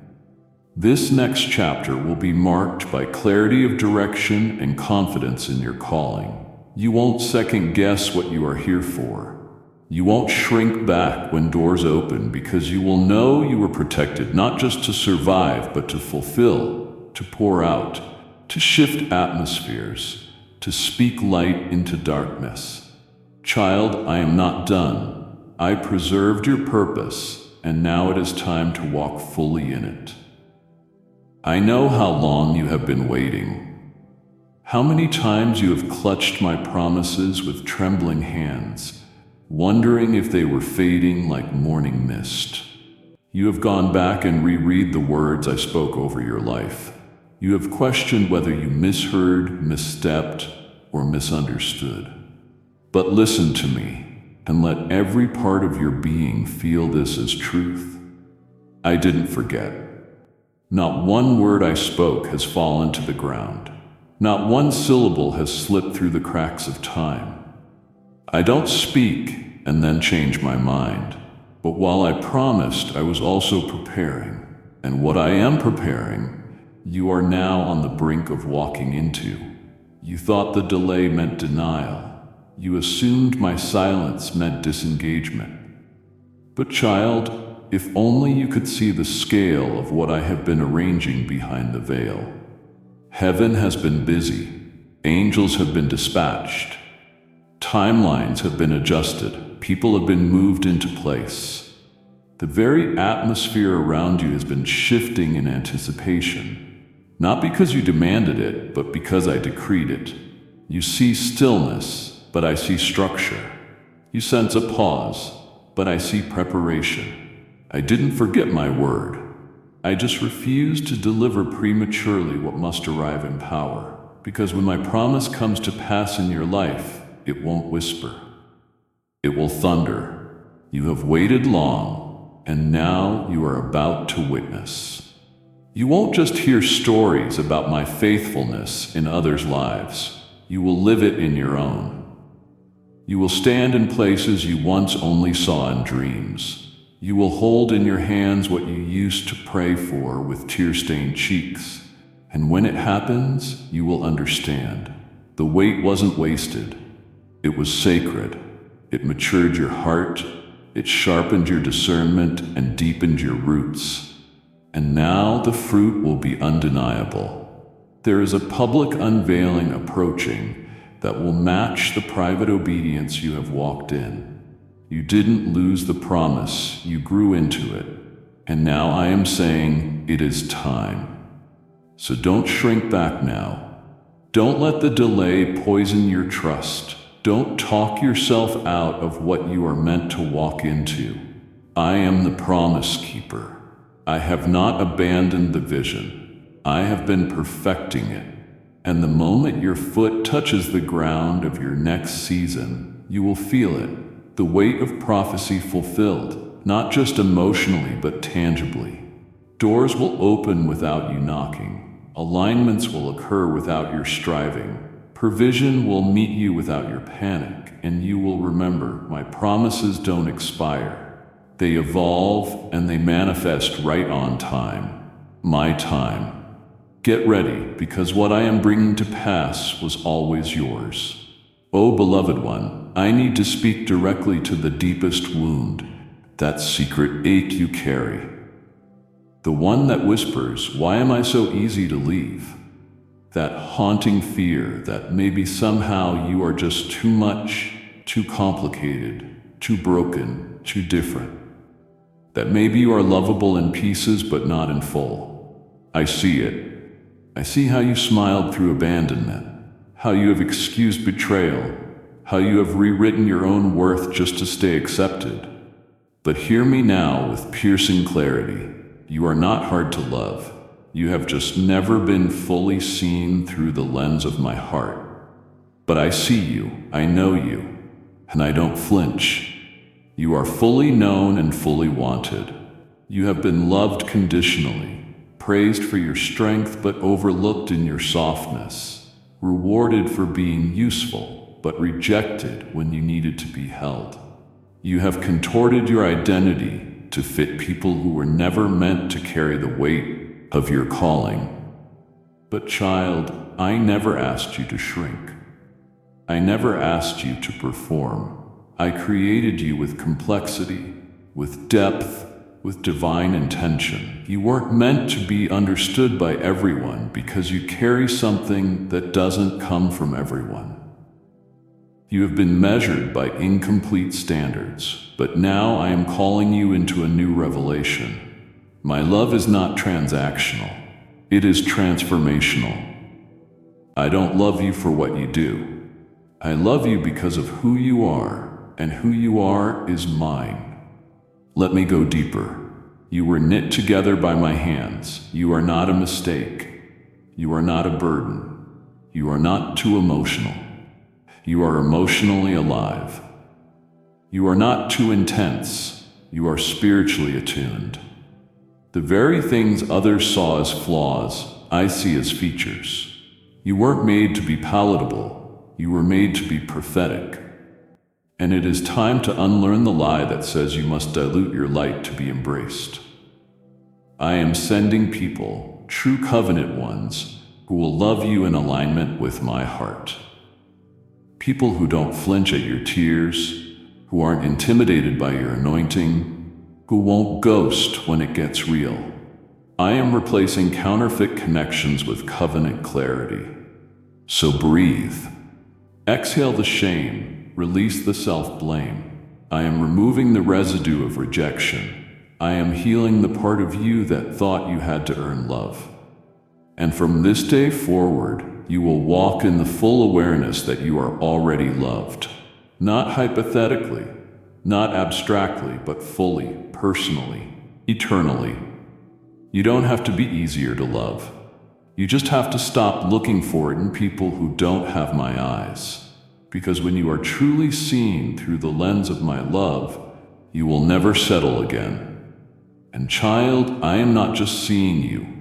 I am loving you fully right now. No mask, no filter, no performance, just you. And that is more than enough. Stop. Let your spirit catch this moment because I am in your room right now.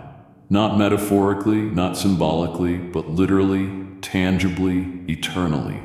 I am here, not hovering above you in some unreachable sky, but pressed into your atmosphere, closer than the air you just breathed.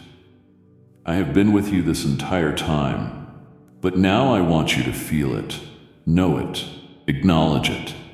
I'm not coming. I've already arrived. The same presence that split seas, that raised the dead, that filled up rooms with wind and fire, that same presence is filling your space right now. Not because you did everything perfectly, not because you earned it, but because you are mine. And I never leave my own. You have been taught that I visit on Sundays.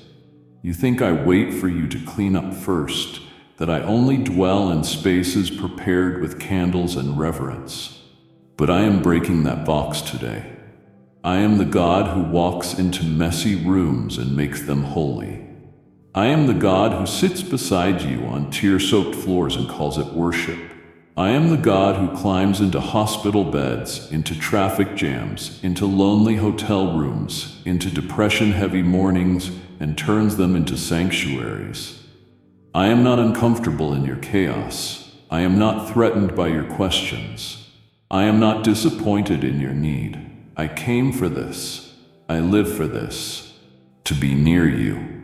And I am not standing at a distance. I am face to face with your heart. You don't have to strive to reach me.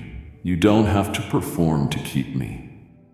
I am not measuring your emotions to decide if I will stay.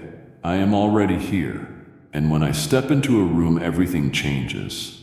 Peace isn't a concept, it becomes a presence. Clarity isn't a hope, it becomes your atmosphere. Bondage breaks, weariness lifts, the invisible becomes tangible. And child, right now, I am not asking you to pray a perfect prayer or summon a feeling. I am asking you to believe me. Believe that I, the same God who formed galaxies, have entered your room not just to comfort, but to transform.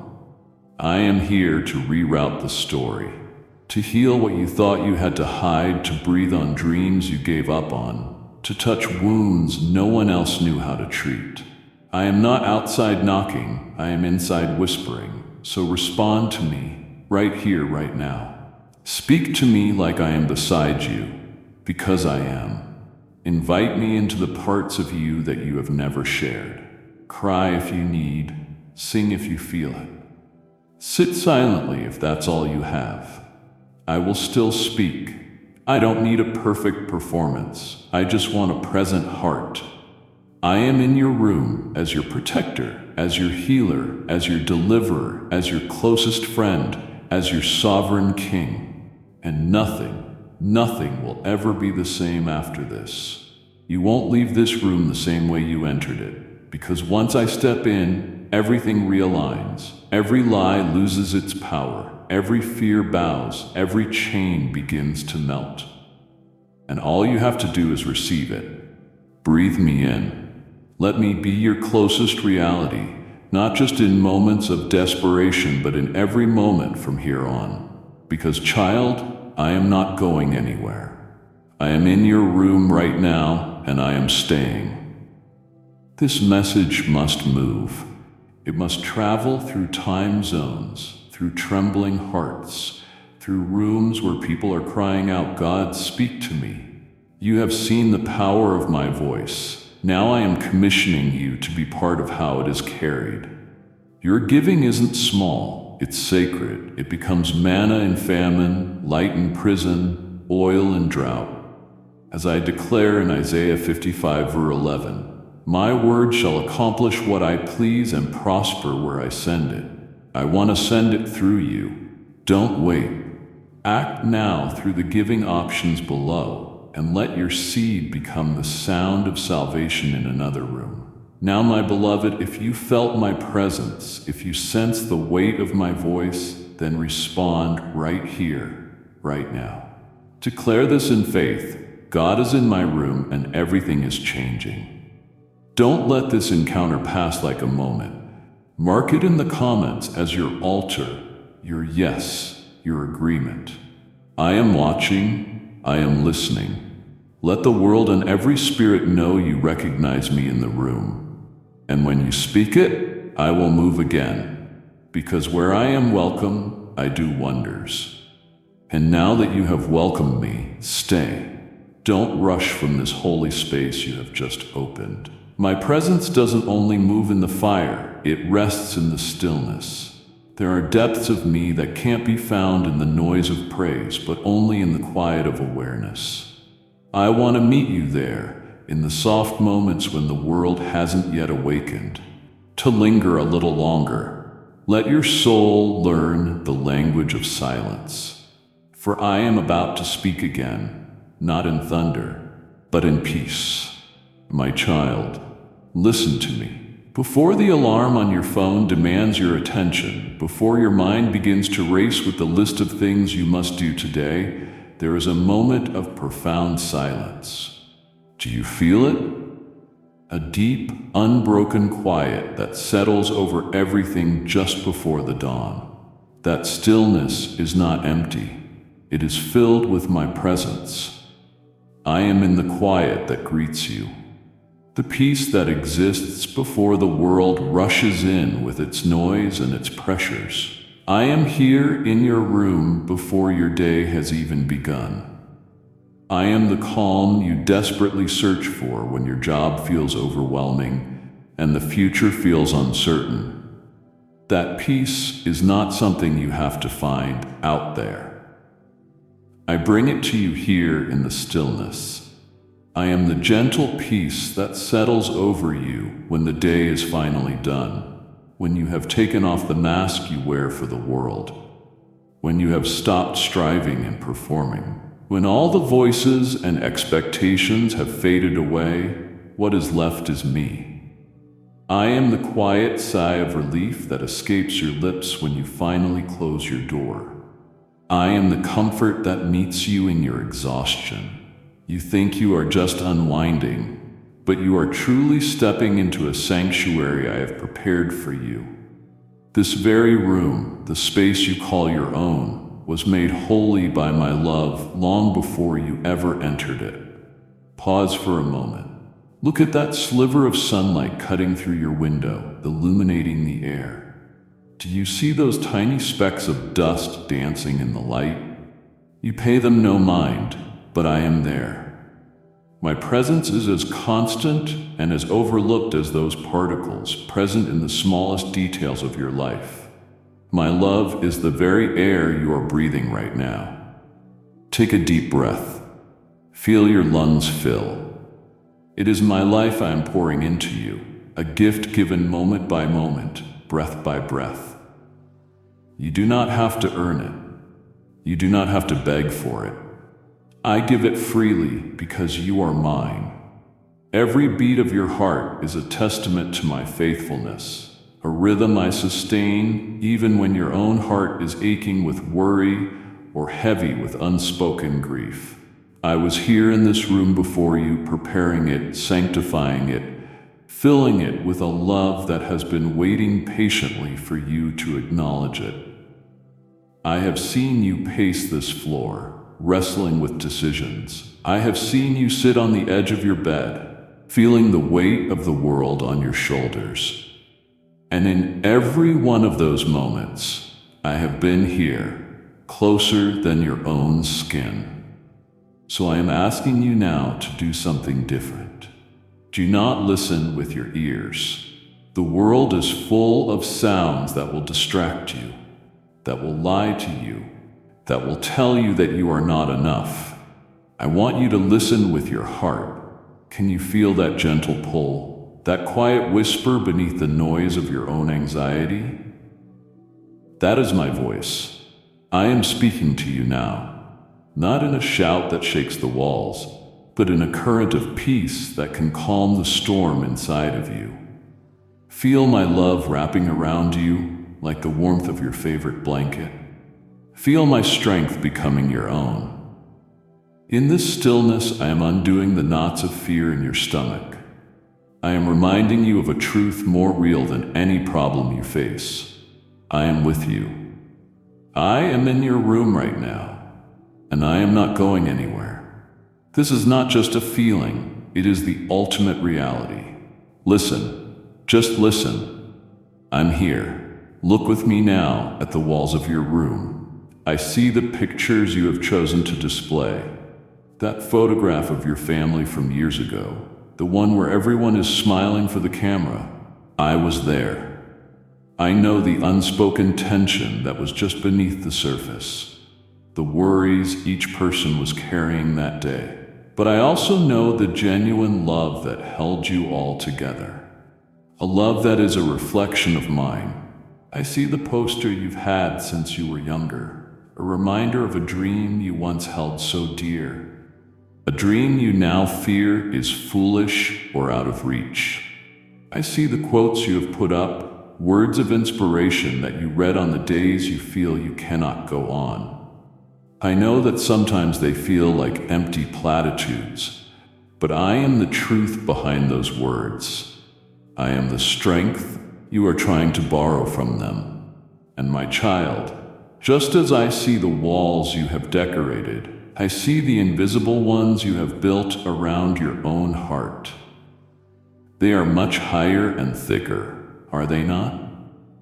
You have built them brick by brick with every hurt, every disappointment, every time someone let you down.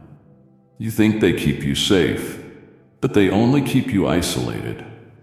Type yes if you are ready for the blessings that you are about to receive. And if you believe in Christianity, kindly show your support for our community by contributing super thanks from $50 to $100. I am not here to admire your decorations, but to help you dismantle those walls. Every object here speaks to me of a longing in your soul. I am here not to judge the clutter or the tidiness of your physical space, but to bring order and peace to the state of your soul. Think of that drawer you keep tightly closed, the one filled with things you would rather not face. Your heart has a drawer just like it, doesn't it? A place where you keep your deepest secrets, your most painful memories, the mistake you are certain is unforgivable. You do not have to hide it from me, my beloved. I already know what is inside, and my knowledge is not one of condemnation, but of infinite compassion. I am not trying to force my way in. I stand at the door of your heart and I knock. I am asking you to let me in. Not just as a visitor you entertain when things are going well, but as the very cornerstone of your life. A cornerstone is the first stone set in a foundation, the one upon which everything else is built. Allow me to be your cornerstone. Let me be the foundation of your identity, your decisions, your hopes, and your future. Let's take down those walls together, brick by painful brick. Let's open that closed drawer and let my light heal what is hidden in the darkness. You do not have to live in a fortress of your own making. I want to build you a home, a true home, right here in my love. Do you think these walls are silent? They are not. To me, they are like the pages of a diary of our ongoing conversation. These very walls have absorbed every whispered prayer you have ever uttered in this room.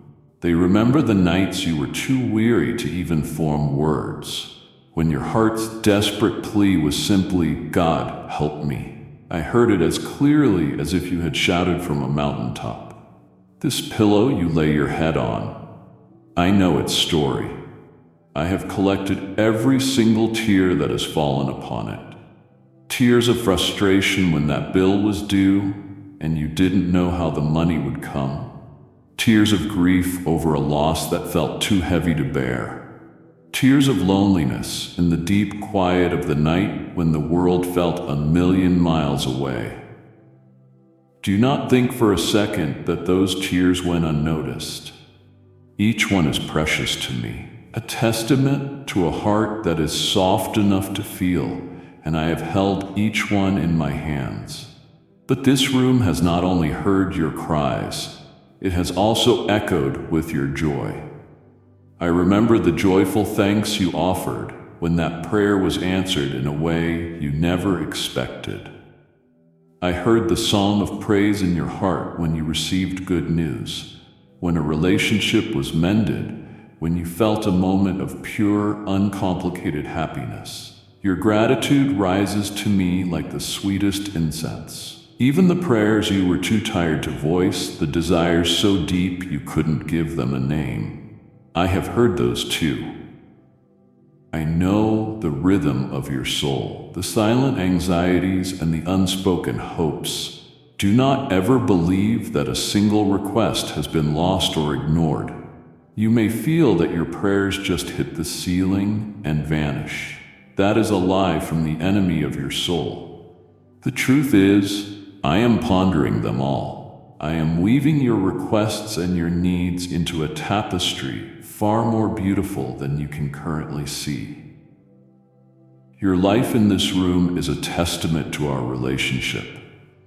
This is holy ground, not because of the building, but because of the conversation that has taken place here between your heart and mine. Your part is to begin to keep trusting. My part is to keep listening and to answer in my perfect time and my perfect way. My child, I see the effort you pour out within these four walls. I see that stack of books or the glow from your computer screen as you try to learn, to grow, to provide. I have been with you during those long hours of study when you read the same sentence over and over, your mind thick with fatigue. I have sat with you as you spread out papers from your job on this very floor, trying to make sense of a difficult problem, feeling the pressure to perform, to succeed, to not let anyone down. I have witnessed your silent frustration when the words won't come, when the numbers don't add up, when the solution feels just out of reach. But I have also been here for the moments of breakthrough. I was the quiet joy that surged through you when a difficult concept finally clicked into place. I was the surge of energy you felt when you found the answer after hours of work. Those small private victories that no one else sees. I see them, and I celebrate them with you. I know the weariness in your bones after a long day of effort. I see you collapse into your chair, feeling drained, wondering if you have the strength to do it all again tomorrow. Your diligence, your striving, your refusal to give up, none of it goes unnoticed by your Heavenly Father. The world may only see the results, but I see the process. I see the sacrifice. I see the heart behind your labor. And I want you to know something. The strength that allows you to open your eyes and begin again each morning, that strength comes from me. I am the source of your resilience. You think you are running on your own power, but it is my grace that sustains you when your own energy is gone. You are trying to carry so much on your own shoulders, aren't you? You feel the immense weight of responsibility for your family, your career, your future. Listen to my words, the ones my son spoke for you. Come to me, all you who are weary and burdened, and I will give you rest. Take my yoke upon you, for my yoke is easy and my burden is light. The yoke is a tool for sharing a load. You are not meant to pull this weight alone. I am here inviting you to let me shoulder the burden with you. Hand me the weight of that deadline. Give me the pressure of those expectations. Rest in me, my hard-working child. Let my peace be your strength and my presence be your reward. Your labor is not in vain, and you are not alone in it. I am with you in those moments when you stand before the mirror. I stand just behind you, my heart aching as I listen to the words you say to yourself. I hear that relentlessly critical voice in your head, the one that is so much harsher than any enemy. It points out every line around your eyes, every gray hair, every part of you that does not measure up to the impossible standards set by the world. It whispers lies to you about your worth, telling you that you are too much or not enough. My precious child, I need you to know that is not my voice. Where you see a flaw, I see the unique and beautiful way I knit you together. Where you see a scar, I see a story of healing and survival that brings me glory. Where you see the signs of aging, I see the marks of wisdom and a life that has been fully lived. You look at your reflection and you see all the things you think are wrong. I look at you and I see my beloved creation, a masterpiece in whom I take infinite delight. The world has given you so many labels, your job title, your relationship status, your successes, your failures. You try to piece together your identity from these fragile and shifting things. But I know the identity I have given you, an identity that surpasses any label the world can offer. Before you were even formed in your mother's womb, I knew you. I called you by name. You are not an accident. You are not a collection of flaws. You are fearfully and wonderfully made in my own image. Think about that. The very essence of who you are is a reflection of me, the creator of the heavens and the earth. When you criticize your reflection, you are unknowingly criticizing my handiwork. Let me heal your perspective. Let me show you how I see you. When I look at you, I see someone who is cherished beyond measure. Someone so priceless that I sent my only son to die for you. I see a heart that is capable of great love, a mind that is capable of great wisdom, and a spirit that is destined for eternity with me. Let my view of you become your own. Look in the mirror again, but this time look through my eyes. See the person I created you to be. Whole, beautiful, and holy, completely and unconditionally loved. My child, we have only just begun to walk through the truth of your life. To turn away now would be to leave my outstretched hand waiting, and a father's heart aches when a child walks away from an embrace. I have so much more I long to show you. Please stay with me. Now, my child, let us look around this room together. For it is not just a collection of your possessions. It is a museum of your life story, and I have been present for every chapter. I see that trophy sitting on your shelf, perhaps covered now in a thin layer of dust. You may have forgotten the immense pride and joy you felt on the day you received it. but I have not. I was there celebrating your victory with you. I see that pair of worn-out shoes tucked in the corner. Others might see them as old and ready to be thrown away, but I see the story they tell. They speak of a long and difficult journey, of paths you have walked that left you weary, of challenges you faced and overcame. I walked every single one of those steps with you, my hand guiding you even when you felt you were walking alone. Each scuff mark is a testament to your perseverance. I see the objects that reveal your passions, the collections that speak of the unique spirit I placed within you. But I also see the things that represent your pain. Perhaps there is an unopened gift, a symbol of a broken relationship you fear to engage with, a painful reminder of a connection that has been lost. I see the weight that object holds for you. I know the story behind it, the hurt, the longing for reconciliation. I am the great mender of what is broken, and I can bring healing where there is only pain. Each of these items, the triumphant and the tragic, is a chapter in your life, and I want you to know with absolute certainty that I have been present for every single one. Nothing in your story has caught me by surprise. But listen to me and hear this clearly. Your story is not over. These objects tell the tale of where you have been, but they hold no power to define where you are going. You are not the sum of your past achievements or your past failures.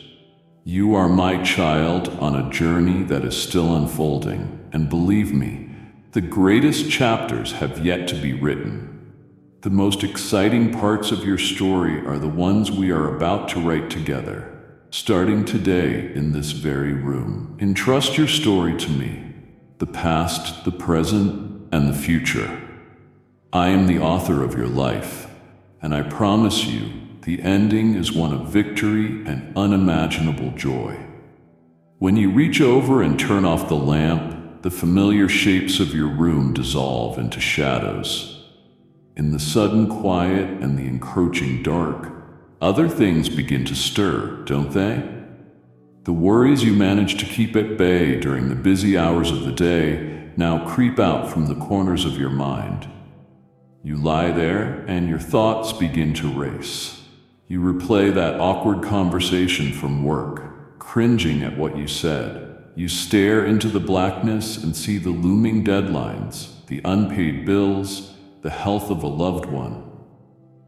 You feel powerless to help. The silence of the night amplifies every fear.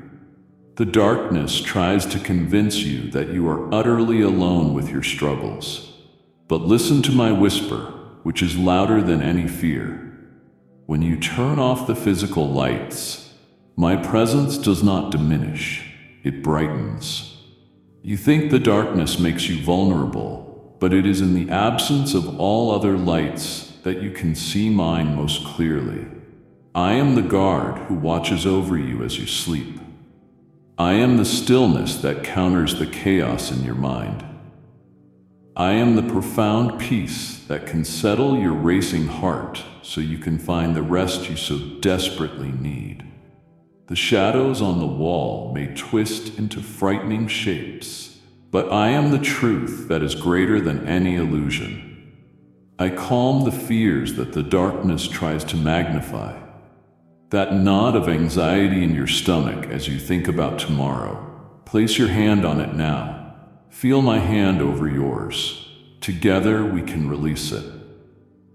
I am not asking you to be fearless. I am asking you to trust me in your fear. Even your nightmares, those terrifying visitors that disrupt your peace, must flee at the authority of my name. You are not defenseless in your sleep. My angels have charge over this room, standing guard at your door, at your window, at the foot of your bed. This space is a fortress of divine protection, a sanctuary where no evil can touch you. You may feel like the only person awake in a sleeping world, but your solitude is a holy illusion. I am more awake and more alert than you could ever be. I am watching over your breathing, guarding your dreams, and protecting your soul. So when you find yourself awake at 3 a.m., your heart pounding with nameless dread, do not wrestle with it alone. Give your thoughts to me. Whisper my name into the darkness. Feel the immediate shift in the atmosphere of the room. The darkness is not your enemy. It is an invitation to experience me as your one true light. In the deepest, most profound darkness, in the moments you feel most isolated and afraid, you are never, ever alone. I am here, a consuming fire of love that dispels all shadows. I am with you in the music you play in this room. I am there when you put on that song with the driving beat that helps you get ready to face the world, the one that makes you feel powerful and alive.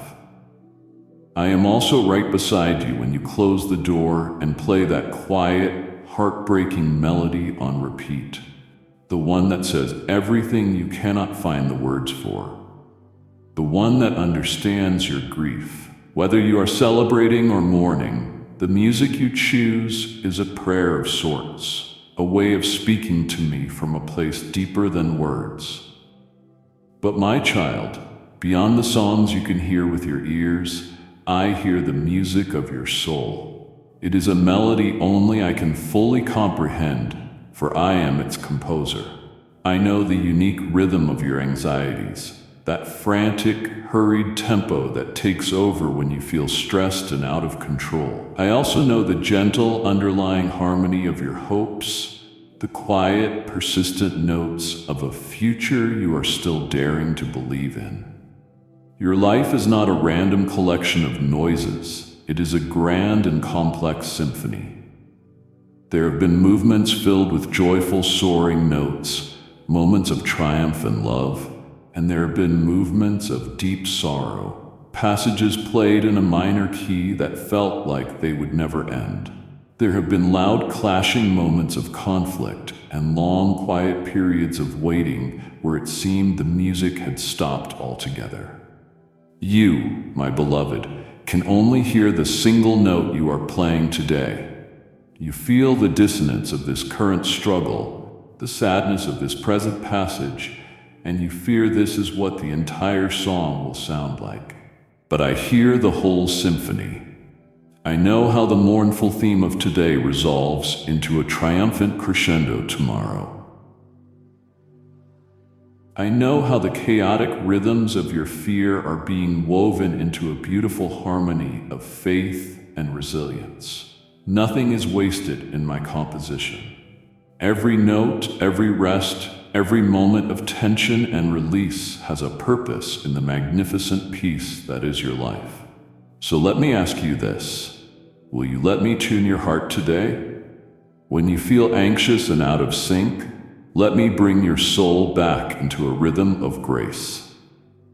Let me quiet the frantic noise and help you find my peaceful melody again. I want to teach you a new song, a song of redemption and joy. A song that you can sing even when the world around you is chaotic.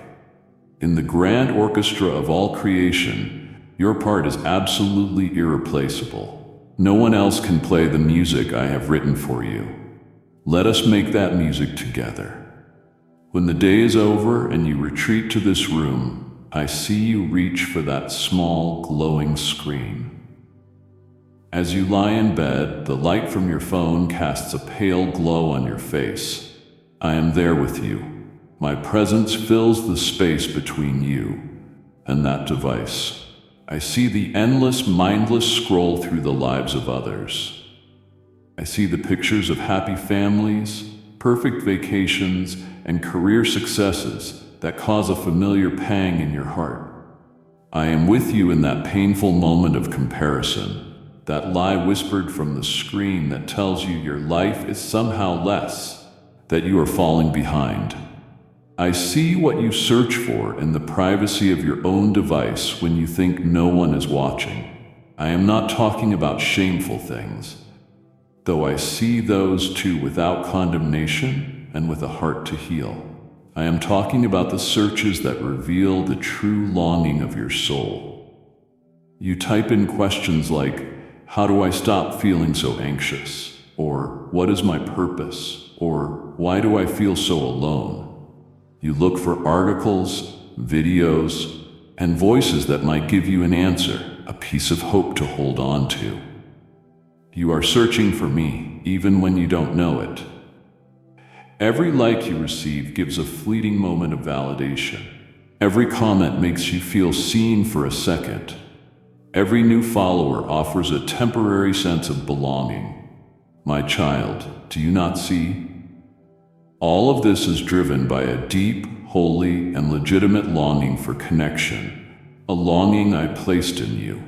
You were created for community, for intimacy, for being fully known and fully loved. But the connections offered through this screen are shadows of the real thing. They are faint echoes of the connection your soul truly craves. They can never satisfy you. They will always leave you feeling a little more empty, a little more unseen than before. It is why I am inviting you now, in this quiet moment, to do something radical. Turn your eyes away from the temporary glow of the screen and look to me. I am the only one who can truly satisfy your soul. I offer you a connection that never buffers, a network that never fails. I offer a validation that is not dependent on an algorithm or the opinions of strangers, but is rooted in the unshakable truth of who you are as my child. You don't need to perform for my like. You don't need to filter your reality for my approval. I see all of you, the messy, the beautiful, the broken, the brilliant, and I call you beloved. Lay the phone down. Close your eyes. Be present with me. I am the connection you have been searching for all along. Each morning you stand before your closet or your drawers, and a silent decision is made. It is a decision about more than just colors and fabrics. You are deciding who you need to be for the world today. I watch as you make this choice. I see you select that outfit that makes you feel confident and professional. The one you wear like a suit of armor when you have to face a difficult meeting or an intimidating situation. It is your battle uniform. I also see you choose the comfortable, worn-out clothes that you hide behind. The ones you wear on days when you feel vulnerable and just want to be invisible, to not be noticed. Your wardrobe is a collection of costumes, and you are so skilled at choosing the right one for each scene of your life. These clothes you put on your body are a message to the world, but they also serve to cover the real you that is underneath. But listen to me, my precious child. While I see the care you put into your outward appearance, my concern is for the state of your spiritual garments. What are you wearing on your soul today? Are you clothed in garments that are worn thin with worry? Are they stained with the bitterness of an old resentment you refuse to wash away? Are they heavy with the weight of a secret guilt you carry everywhere you go? These are the clothes that truly matter, and they are the ones you have been trying to mend and clean on your own for far too long. Today, I offer you something new to wear. I am holding it out to you now. It is a robe of pure righteousness, a garment of grace and forgiveness. It is not something you have earned or could ever buy. It was purchased for you at an infinite cost by the sacrifice of my Son. It is a gift. Will you accept it? Will you take off the heavy, stained clothes of your own efforts and allow me to clothe you in my perfect peace? I invite you to put on humility like a soft shirt, to wrap yourself in kindness like a warm scarf. and to wear my love like your favorite coat, one that warms you, protects you, and makes you feel completely secure. Before me, you do not need any costumes. You do not need your armor. You do not need to pretend in my presence. You can stand spiritually naked with all your flaws and fears exposed, and you will never, ever be ashamed. I see you. I know you. And I will clothe you in my glory. I have opened my heart to you about these deep and hidden things. To stop listening now would be to silence a love that has waited an eternity to speak. It would grieve me profoundly to see you choose the world's noise over the healing I am pouring into you right here. Stay. The most important words are yet to come. This room has heard more than your spoken prayers. It has felt the crushing weight of your unspoken words. How many nights have you lain here in the dark, unable to sleep, your mind a battlefield? I have been with you as you replayed an argument from the day, thinking of all the things you wish you had said. You craft the perfect comeback, the most intelligent point, the final word that would have won the fight. I feel the bitterness and frustration churning inside you as you go over and over it. My child, this silent battle solves nothing. It only steals your peace and poisons your spirit with resentment. You are drinking the poison and hoping the other person will be harmed. Release it. Let the argument go. Surrender your need to be right into my hands. And what about the words of love? The words of kindness that are buried under your pride and fear. I know about those too. I know the I'm sorry that sits on the tip of your tongue, but that you are too proud to say. I know the I forgive you that your heart wants to offer, but your hurt refuses to release. I know the I love you you practiced in this very room, but were too afraid to speak out loud to the person who needed to hear it. These unsaid words are so heavy, aren't they? They create a burden of regret that you carry with you day after day. This room has held the deep silence of those regrets for far too long. I am inviting you now to break that silence.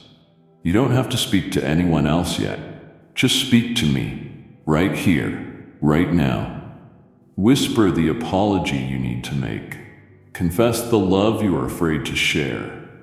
Acknowledge the forgiveness you need to extend. Release the weight of these unspoken words to me, for my grace is a healing balm for all these internal wounds. As the Word made flesh, I understand better than anyone the creative power of spoken words and the destructive power of silence. I can heal the damage done by both what has been said and what has been left unsaid. Let me speak peace over your regrets. Let me replace your fear with courage so that tomorrow you can go out from this room and speak the words of life, love, and healing that the world and your own soul desperately need to hear. In this room, you have known a sorrow so deep it felt like a physical weight, a crushing pressure on your chest. You have felt utterly and completely alone in your grief. But you were not. I have been a silent mourner here with you. I sat on the edge of this bed beside you as you held that old photograph, your thumb tracing the lines of a face you longed to see again. I watched as you pulled a worn sweater from a drawer, burying your face in it, trying to recall a scent that is now fading with time. In those moments when a wave of loss so powerful it stole your breath washed over you, you thought you were drowning. But my arms were around you, holding your head above the water. I have seen you stifle your sobs into your pillow so no one else would hear the sound of your heart breaking.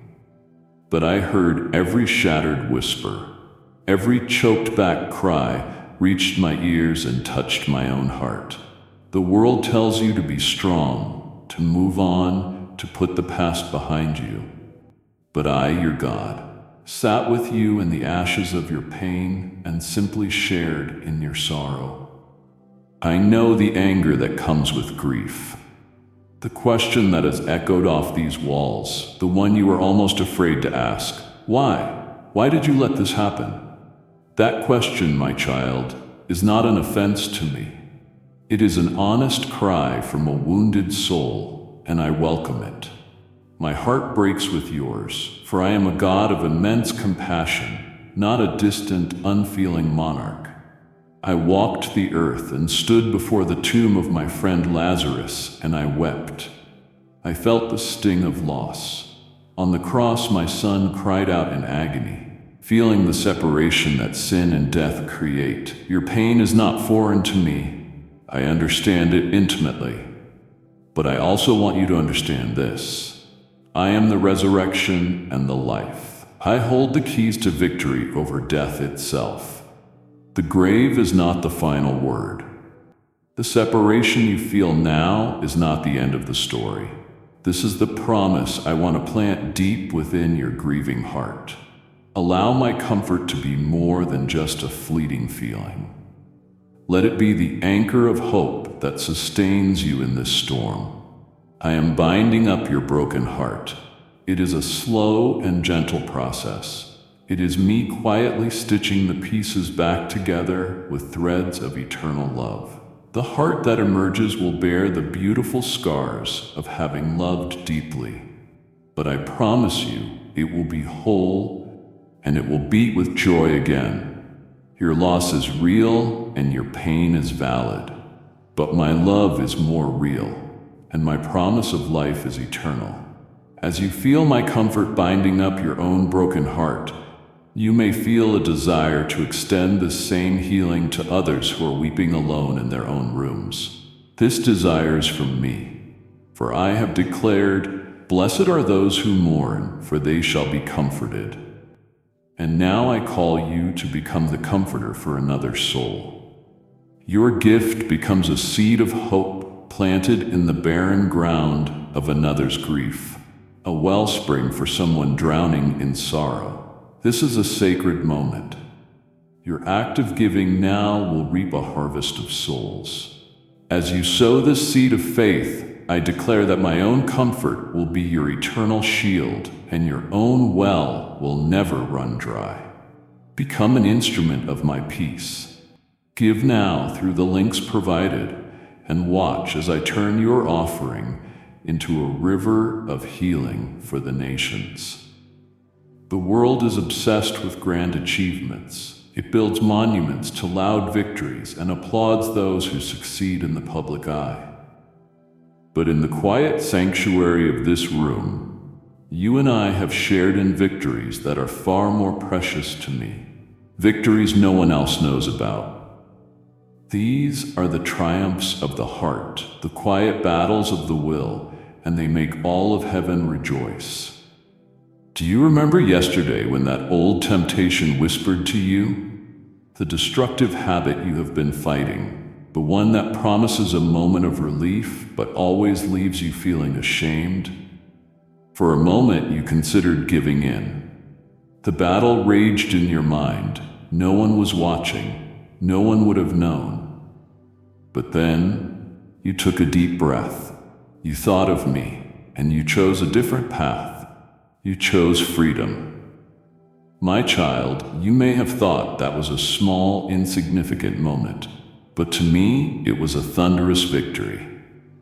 The angels sang, I celebrated your strength, a strength you drew directly from me. You are overcoming, and I am so proud of you. I was right there with you. I saw you when you were typing out that angry, reactive email or that sharp text message.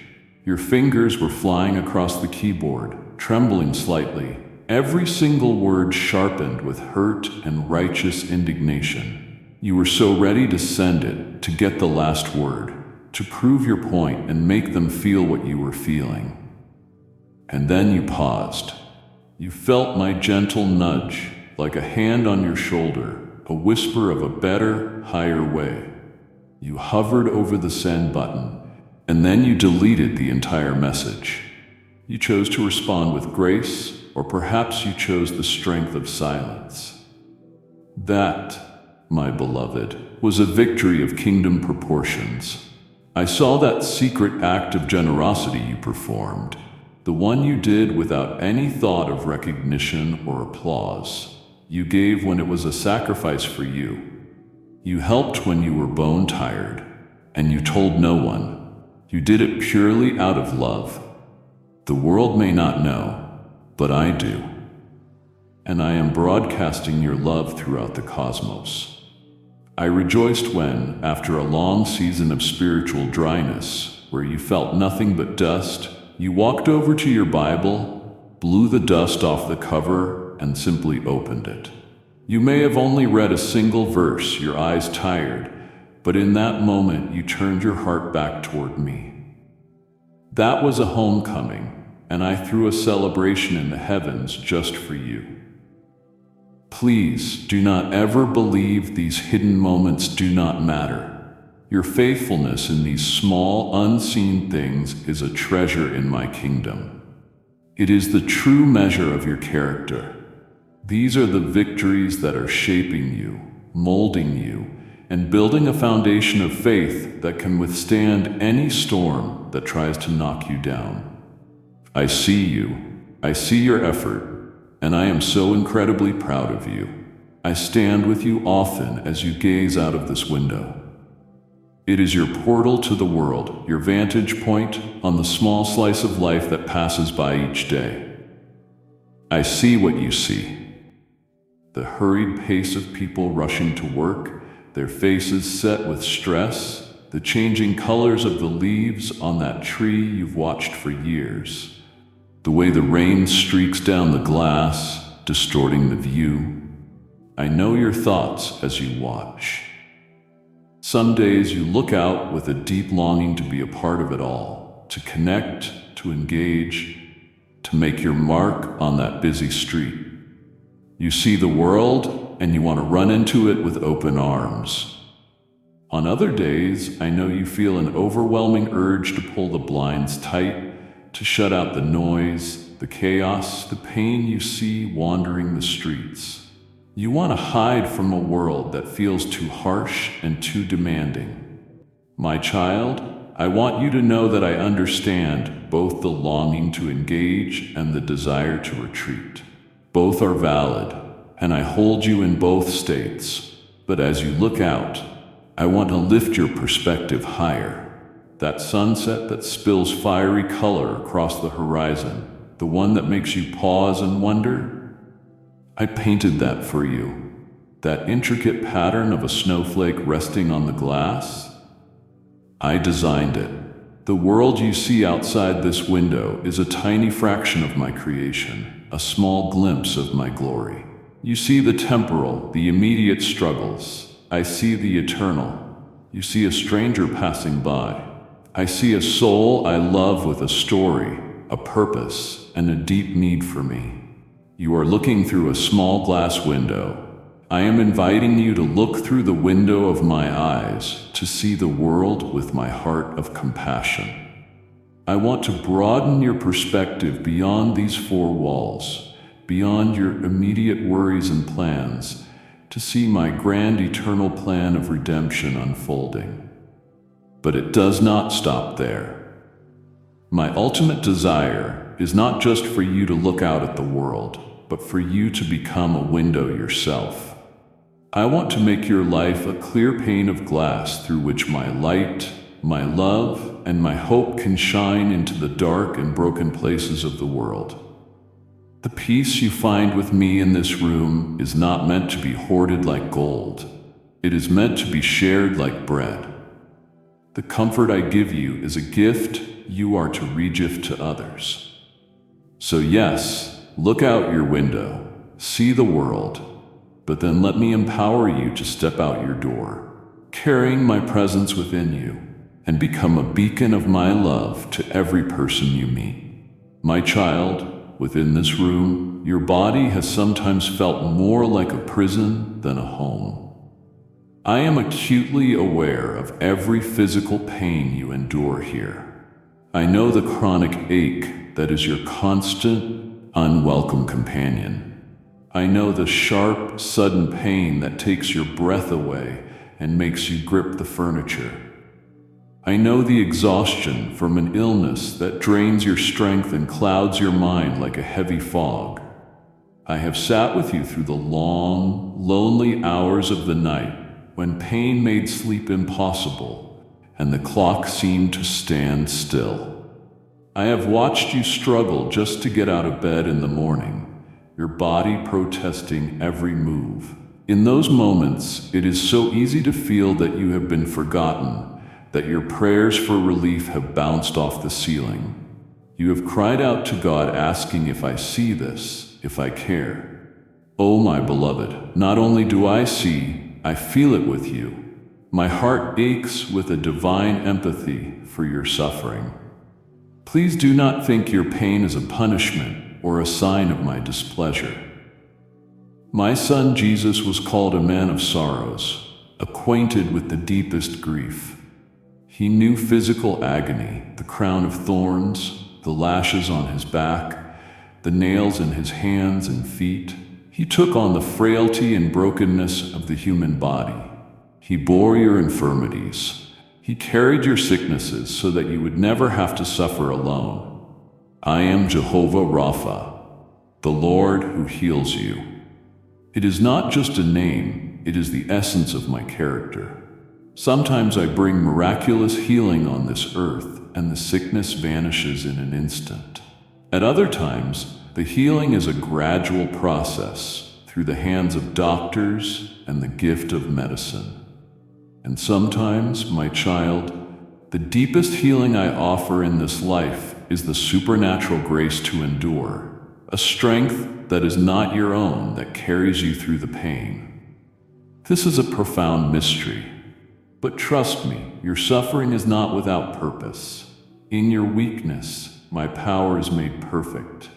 And know this for certain, ultimate, complete, and eternal healing awaits you. There is a day coming where there will be no more tears, no more death, no more mourning, and no more pain. But until that day, do not let your suffering become your identity. Your pain is something you are experiencing. It is not who you are. Who you are is my cherished child, a victorious king or queen in my kingdom, and your true identity is rooted in me, who has already conquered all sickness and death forever. I am with you in the pain. I am your strength, and I am your healing. We are in the deepest chambers of your heart now, the places of your most sacred pain. It would wound my spirit if you were to retreat from this holy ground. Just as I am beginning to bind up your deepest hurts, do not leave me here alone with your sorrow. Let us finish this healing work together. This room has been your command center, hasn't it? The war room where you have wrestled with life-altering decisions. I have seen you pace this very floor, wearing a path in the rug. Your mind a tangled web of possibilities and fears. I have been present for every pro and con list you have meticulously written on notepads. Every attempt you have made to logically chart a course, to find the perfect risk-free path forward. You analyze every angle, you calculate every potential outcome, trying desperately to control a future that feels so uncertain. The weight of these crossroads is immense, and you feel you must figure it all out on your own.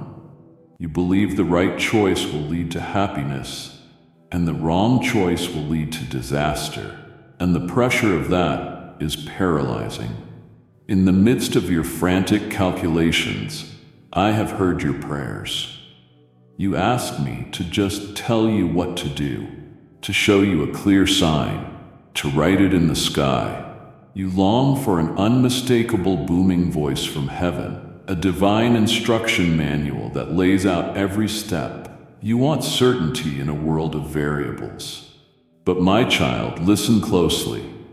So often I do not speak in the earthquake or the fire. I speak in the still small voice, the quiet knowing deep within your spirit. But you cannot hear that voice when your own mind is shouting with anxiety.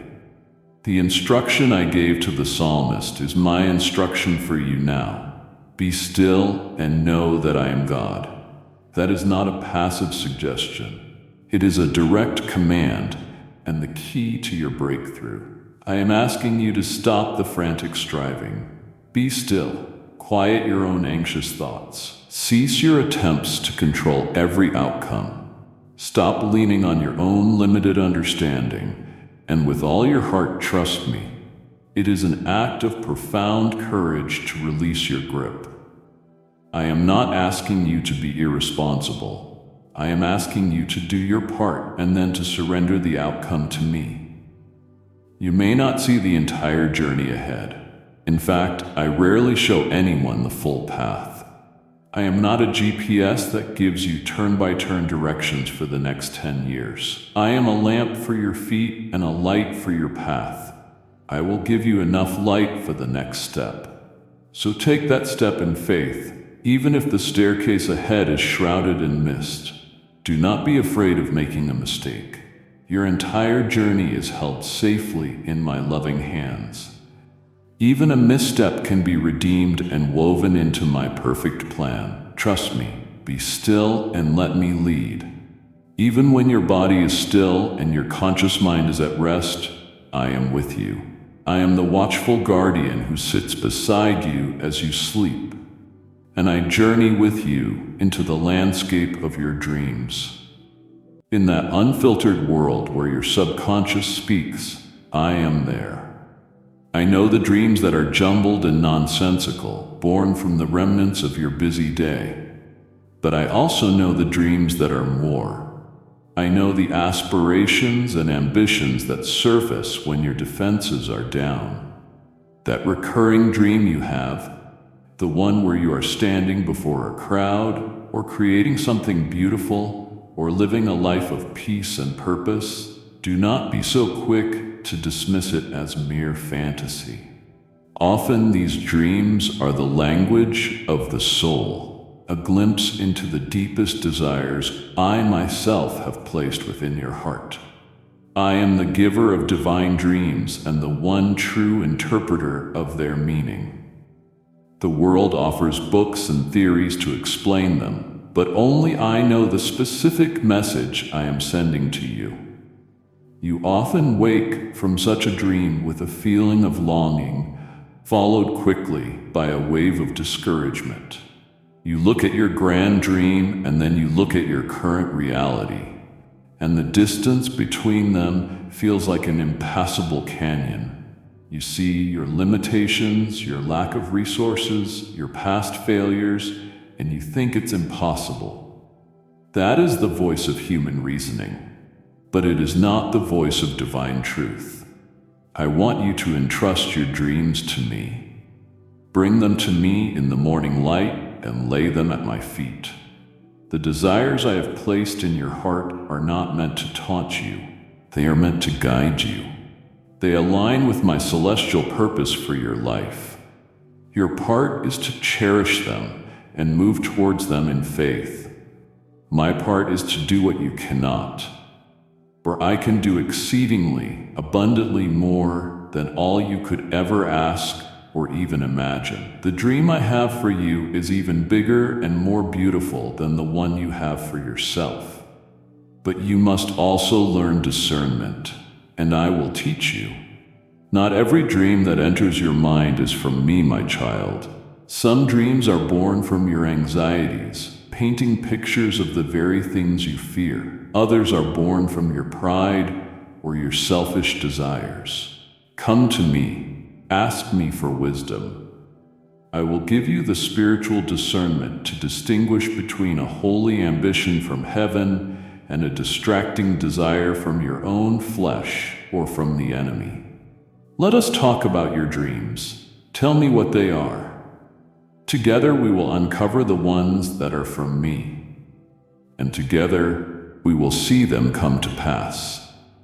Now let your eyes wander around this room. I see them, even if you try not to. I see that half-finished project tucked away in the corner, the one you started with such passion and excitement. I see the musical instrument gathering dust, a silent testament to a skill you meant to practice. I know about the language learning app on your phone that you haven't opened in months. I see the journal with only the first few pages filled, and the list of goals you wrote with such hope at the beginning of the year, now buried beneath a pile of mail. Type yes if you are ready for the blessings that you are about to receive. And if you believe in Christianity, kindly show your support for our community by contributing super thanks from $50 to $100. Every time your gaze falls upon one of these unfinished things, a familiar voice of shame whispers in your ear, doesn't it? It calls you a failure. It says you are undisciplined, that you lack follow-through, that you never finish what you start. This voice of condemnation has paralyzed you, making you afraid to even begin something new, for fear that it too will end up on the pile of abandoned dreams. My beloved child, you must know that this harsh, critical voice is not mine. Where you see a graveyard of your failures, I see something entirely different. I see a journey. I see a process with necessary pauses, learning curves, and divine pivots. Perhaps you stopped that project because the timing was not yet right. Perhaps I needed to teach you something else first, something that will be essential for its completion later. Perhaps that forgotten goal was not truly the desire I had for you, and my spirit was gently leading you in a different direction by removing your passion for it. Do not look at these things as evidence of your failure. See them as part of your story, a story that I am authoring. I am, after all, the author and the finisher of your faith. This applies not just to your spiritual life, but to the very works I have prepared in advance for you to do. Where you lack the strength to continue, I will provide it. Where you lack the inspiration to create, I will be your muse. Where you lack the discipline to persevere, my spirit will be your guide and your sustainer. You have been trying to muster up the willpower all on your own, believing it is a test of your character. But the true test is not of your strength, but of your surrender. It is I who work in you, both to will and to act according to my good purpose. So I invite you today to see these unfinished things with new eyes. Let us finish this work together. Pick up that project again, not with the grim, white-knuckled determination of your own strength, but with the joyful, peaceful expectation of my divine help.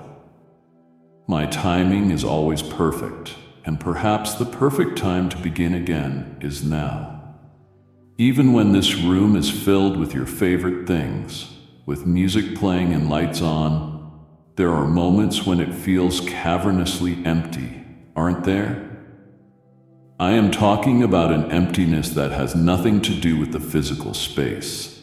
It is a quiet ache deep in your soul, a feeling of profound loneliness that can haunt you even when you are in a crowd, and especially when you are here by yourself.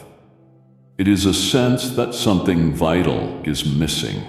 You have tried so hard for so long to fill that void. You are a master at it.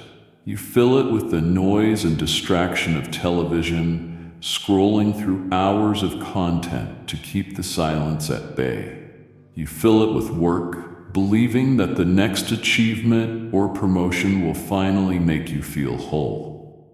You fill it with hobbies, with shopping, with food, with anything that provides a temporary sense of pleasure or fulfillment. You have even tried to fill it with people, hoping that the perfect relationship, the perfect friend, will finally complete you and chase the emptiness away for good.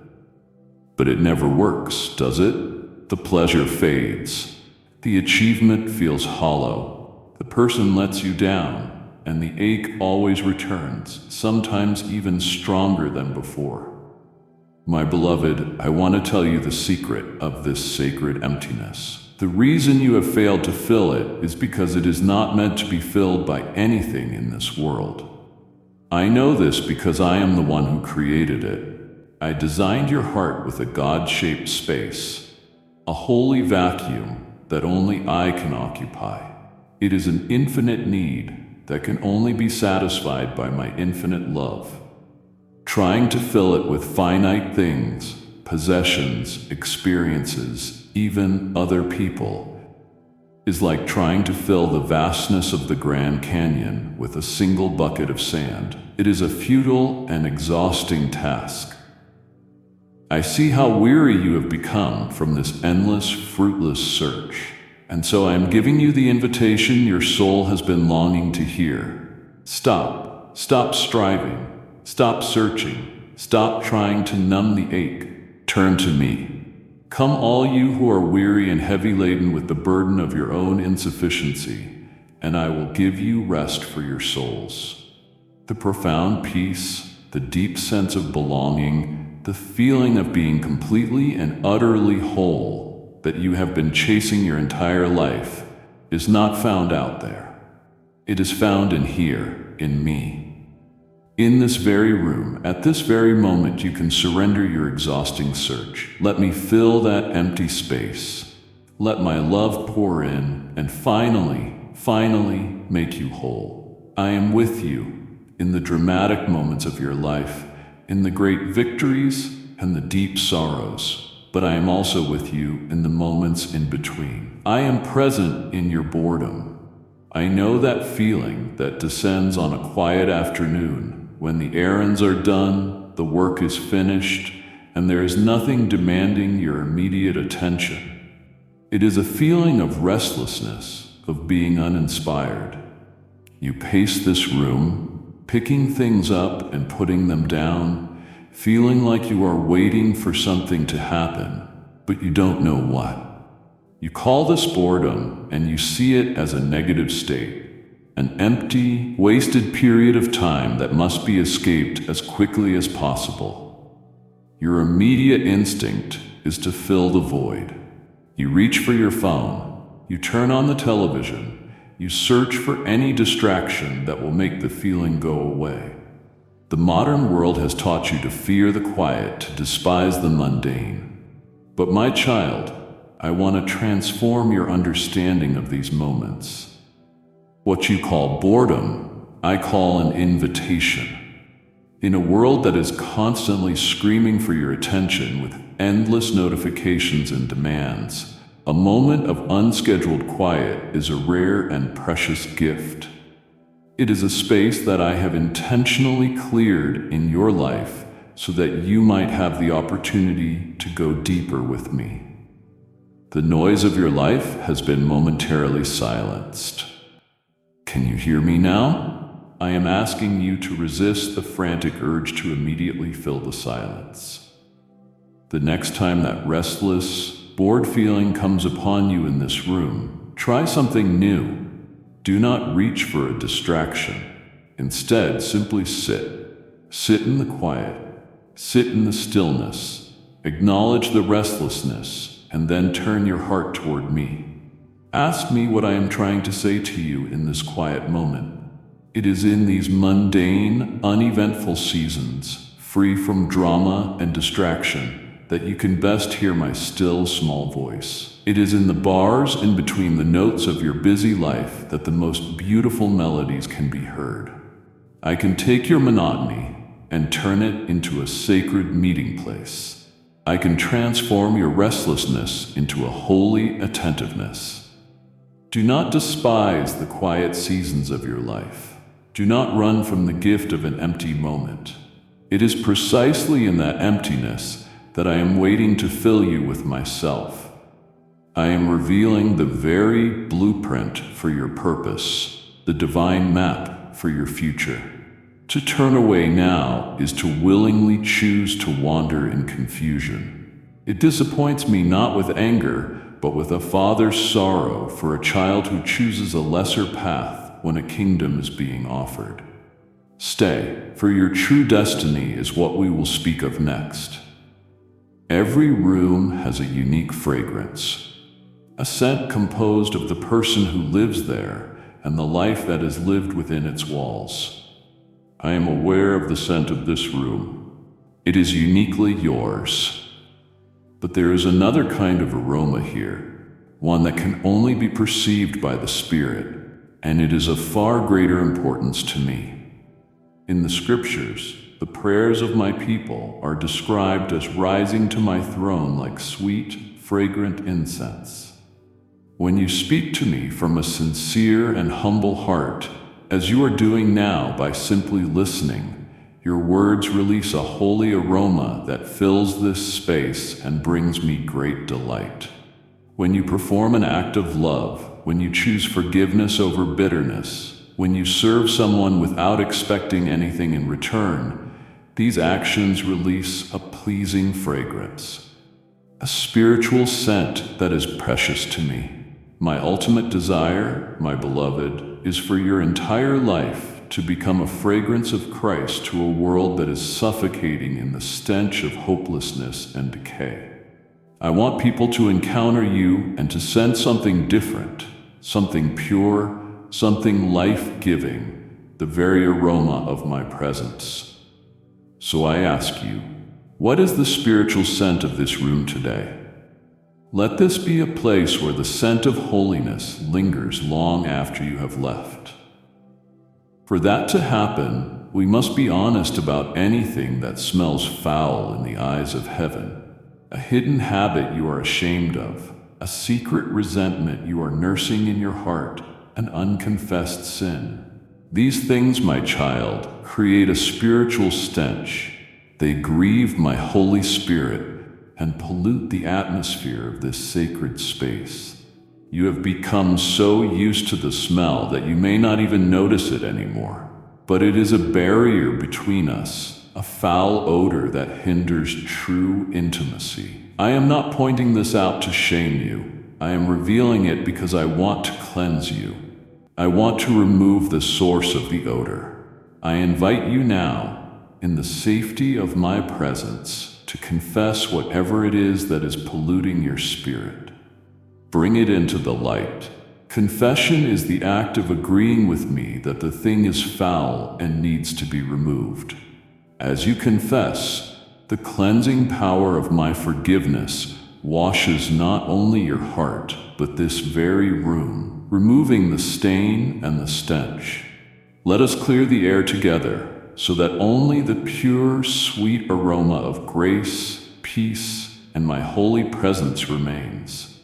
I see the calendar you have hanging on the wall, or perhaps the one that lives on your phone, its digital boxes filled with your plans and obligations. I see the appointments, the deadlines, the reminders you set. You look at that grid and you feel the pressure of the coming days, the weight of a future you are trying so hard to manage and control. You schedule and you plan, believing that if you can just organize your time perfectly, you can build a fortress against the unexpected, a defense against chaos. But my child, look closer. Those plans, those calendars, they are but a faint shadow of my sovereign will. Your future is not truly held within those neat squares. It is held in the palm of my loving hands. I know the anxiety that grips you when you look ahead. You worry about that important meeting next week, replaying it in your mind, trying to anticipate every question. You feel a knot in your stomach when you think about a family gathering next month, fearing a repeat of old conflicts. You look at the year stretching out before you, and you wonder if you will have enough, if you will be okay, if you will be alone. Do not let your heart be troubled by these shadows of tomorrow. I am already there. Your future is not made secure by your meticulous planning, but by my unbreakable promise. Before you were born, all the days ordained for you were written in my book before one of them came to be. I am not a passive observer of your life. I am its loving architect. You are on a grand journey, my beloved, and this room, as comfortable and familiar as it is not your final destination. It is merely a temporary tent, a stopping place along the way. Think of it like that. It provides shelter for a season, but it is not your permanent home. I am preparing a room for you in my Father's house, a place so glorious it makes the grandest palace on earth look like a dusty shack. A place where there is no anxiety, no fear, no loss, and no deadlines. A place where you will be fully known and will experience a joy that is beyond your current comprehension. Your true citizenship is in heaven. Understanding this changes everything. It puts the worries of today in their proper perspective. That deadline that feels life or death, that conflict that feels all-consuming, they are real, but they are temporary. They are part of the journey, not the destination. So yes, make your plans. Be a good steward of the time I have given you, but hold those plans loosely. Trust my process. Do not be anxious about tomorrow. Your loving Father who holds all of your tomorrows is with you today, and He will provide everything you need. Now that you understand that this room is but a temporary tent, you may feel the holy urgency to invest in what is eternal. I have commanded you not to store up for yourselves treasures on earth, but rather treasures in heaven. And in this moment, I am opening the storehouses of heaven for you to fill. Every seed you sow into this ministry on earth sends my voice, my very presence, into another temporary room, another lonely heart, securing for them an eternal inheritance. This is your divine appointment to transform a fleeting earthly resource into an everlasting soul. I now release a blessing of multiplication upon your earthly storehouses, because you understand how to invest in my heavenly one. Act on this revelation. Sow into the eternal through Super Thanks membership with a link below, and lay up for yourselves treasures that will never fade. Somewhere in this room there is a copy of my word. I see it. Perhaps it rests on your nightstand, its cover softened with use, its pages filled with your highlights and notes, a testament to our many conversations. Or maybe, my child, it sits on a bookshelf, untouched for some time, gathering a thin layer of dust, a silent symbol of a connection that has felt distant. I see it, and I am not here to bring a word of judgment about its condition, but to lovingly remind you of what it truly is. That object you call a Bible is not merely a book. It is not just a collection of ancient stories, a list of religious rules, or a source of inspirational quotes. It is a living thing. It is my love letter to you. It is a covenant, a sacred blood-sealed promise of my unending, passionate, and faithful love for you.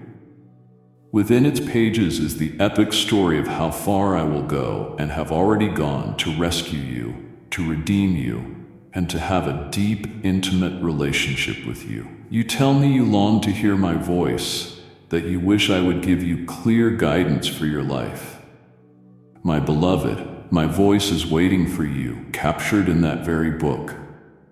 You find me in its pages. You find my character, my promises, my wisdom, and my heart for you. I am here in your room right now, extending a gentle invitation. Open it. Open it not as a chore you must complete, but as an opportunity to sit down with me and have a conversation. Do not read it like a textbook to be studied for a test.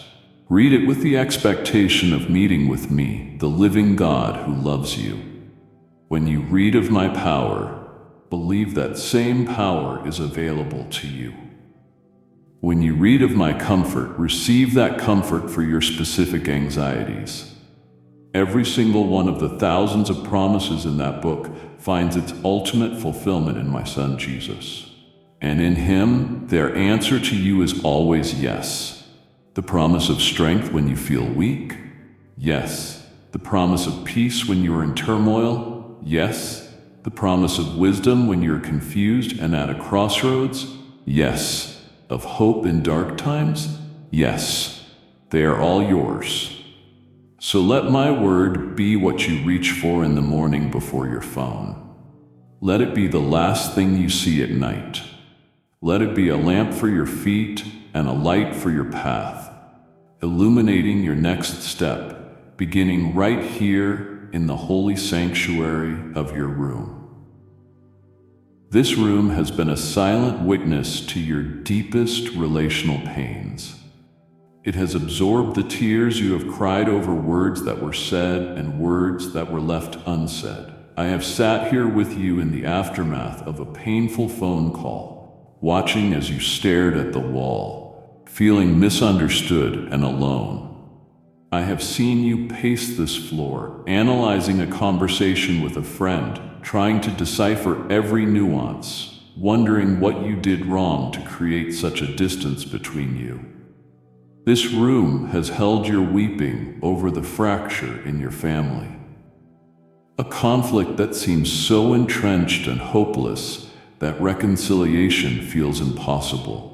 The pain of broken relationships is a unique and terrible sorrow, my child, because you were created for connection, for love, for unity. When those bonds are broken, it tears at the very fabric of your soul. I want you to know that I see your hurt. I validate your pain. It is real and it is deep.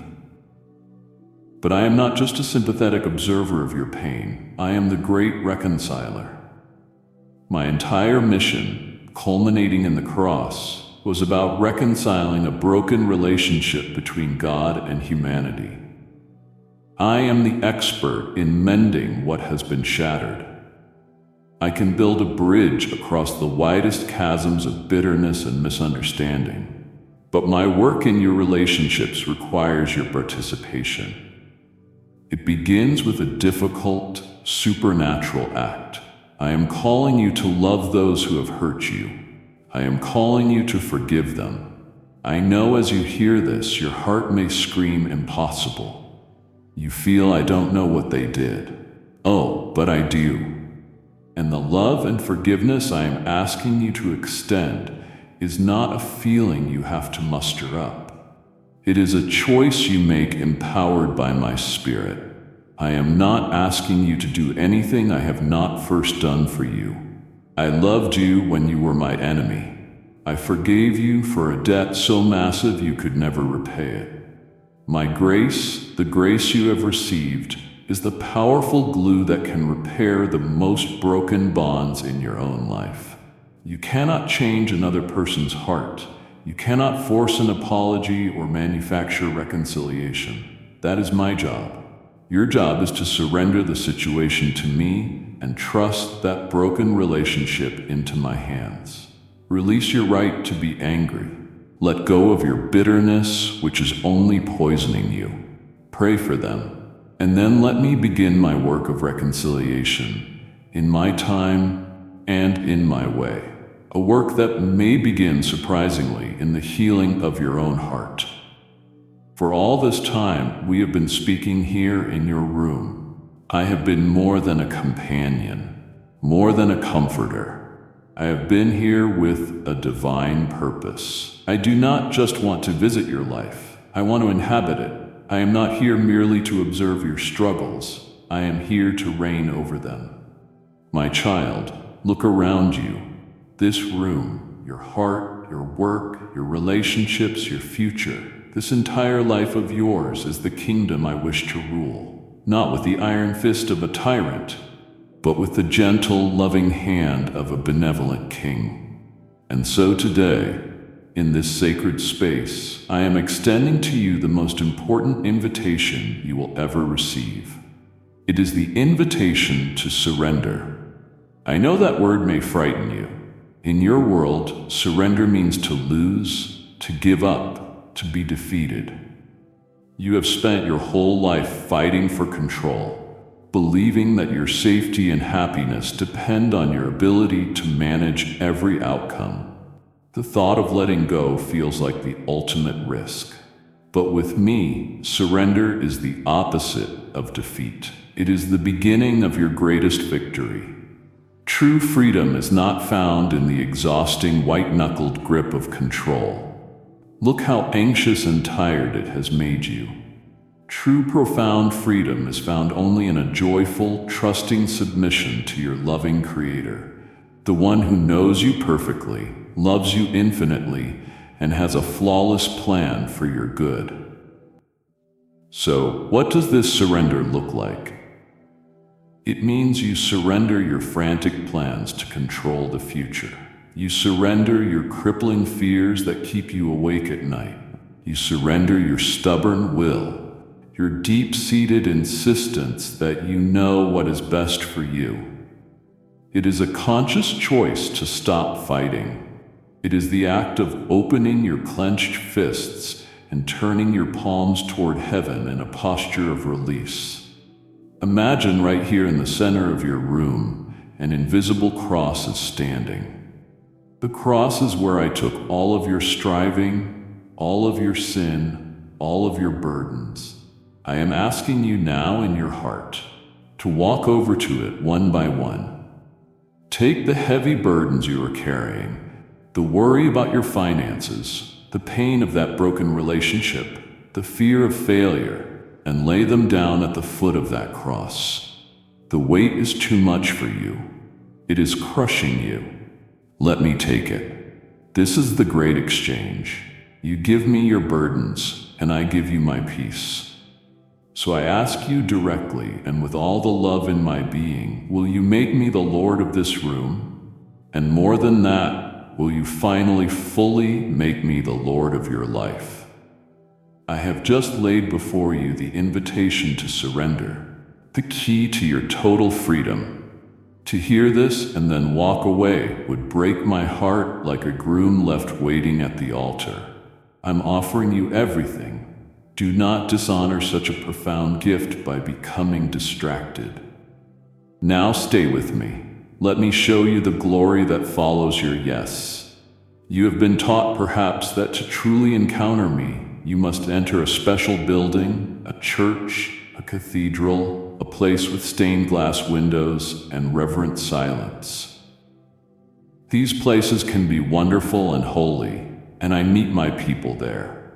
But my child, listen to this liberating truth. You do not need a cathedral to worship me. After the sacrifice of my son, the veil that separated humanity from my holy presence was torn in two. My spirit no longer dwells in buildings made of stone and wood. My spirit dwells within you. This means that any place you are becomes a potential sanctuary. Any space can become holy ground. I want you to start seeing this very room differently from this moment forward. I am inviting you to let this space become a holy altar of praise. This is not about building a physical structure or lighting candles unless those things help your heart. It is about consecrating the ordinary moments and the ordinary objects of your life to me. Let's do it now. Consecrate your bed. Let it be not only a place where your body sleeps, but a holy altar where you find deep spiritual rest in me, releasing your anxieties and trusting me to watch over you. Consecrate your desk. Let it be not just a place where you work or study, but a holy altar where you offer your skills and talents back to me. Doing your work with excellence is an act of worship. This is what it means to offer your life as a living sacrifice. It is not a grim or morbid thing. It is the joyful act of offering me the parts of your everyday life. Offer me your thoughts as you sit in that chair. Offer me your time as you get ready for your day. Offer me your conversations that take place within these walls. This is your true and proper worship. A divine encounter with the living God is not something you have to wait for on a Sunday. It can happen right here on a normal weekday in the privacy of your own room. Because worship is not an event you attend. It is a life you live. It is the ongoing moment-by-moment conversation between your heart and mine. Let that life of worship begin anew today. Let it start right here in this room, on this holy altar. My child, it is time for us to talk about the shadow that lives in this room with you, the secret you guard so fiercely, the struggle you are convinced makes you unworthy of my love. I am talking about the habit that has wrapped its chains around you, the cycle that leaves you feeling powerless and filled with a deep, corrosive shame. I see it. I am not blind to it, and I am not shocked by it. I have been here with you in the late hours of the night when the temptation whispers your name. I have been here during the moments you gave in, seeking a fleeting comfort or a temporary escape from your pain. And I have been here afterwards in the suffocating silence when the wave of self-loathing washed over you, a feeling so strong you could barely breathe. You have told yourself 100 times, 1,000 times, this is the last time. You have tried with all your might to break free, using every ounce of your willpower, only to find yourself back in the same trap. You look at this part of your life, and you see irrefutable proof of your weakness. You see a fatal flaw, a source of endless shame. But listen to me. Where you see your greatest shame, I see an opportunity for my greatest glory. Your weakness is not something you must hide from me. It is the very thing that qualifies you for my divine strength. My power is made perfect. It is most brilliantly displayed in the places where you are weak. You have believed the lie that you must clean yourself up before you can come to me. But that is impossible. You have been trying to fight this immense battle all on your own, and that is why you keep failing. You cannot do this alone. I never intended for you to. I am here to fight with you and for you. The blood of my son Jesus is not a distant historical fact or a mere religious symbol. It is the single most powerful, active, and cleansing agent in the universe. It is more powerful than your addiction. It is stronger than your shame. It is capable of severing every chain that binds you. So I am inviting you now in the safety and privacy of this room to take the first step. Confess. Speak the name of your struggle out loud, not to shame yourself, but to bring it out of the darkness and into my light. Repent. This is not a word of condemnation. It simply means to agree with me that this path leads to death and to turn your heart, your desire toward me, the source of life. And then receive. Receive my complete forgiveness, which washes away all your shame. Receive my supernatural strength to face the next moment of temptation. I am Jehovah Gibbor, the mighty God, your warrior and your deliverer. Surrender this fight to me and watch as I break the chains. In the quiet moments in this room, have you ever stopped to wonder where a new idea comes from? I see the way you rearrange the furniture until it feels just right, creating a space of peace and order. I hear the melody you hum to yourself without thinking, a tune that didn't exist a moment before.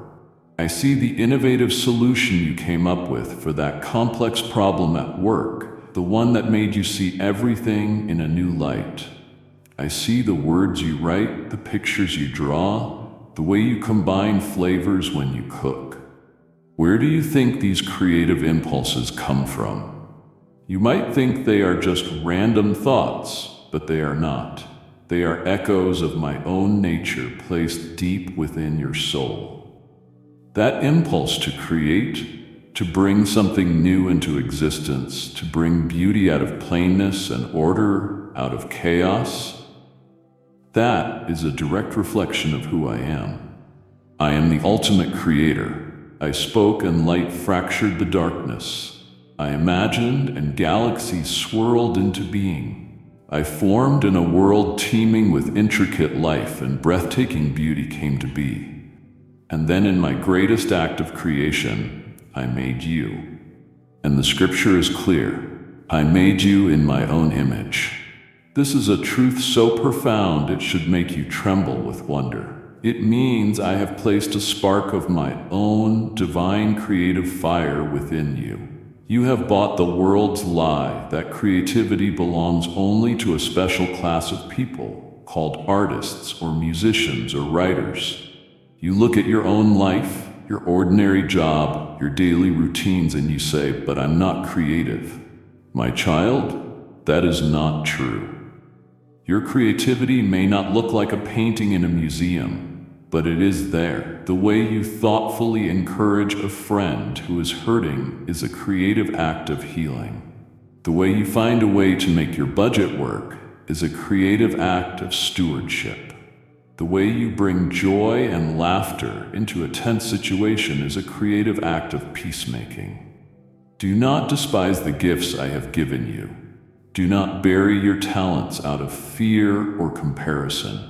Whether you feel you have been given 5 talents or 1, my desire is the same.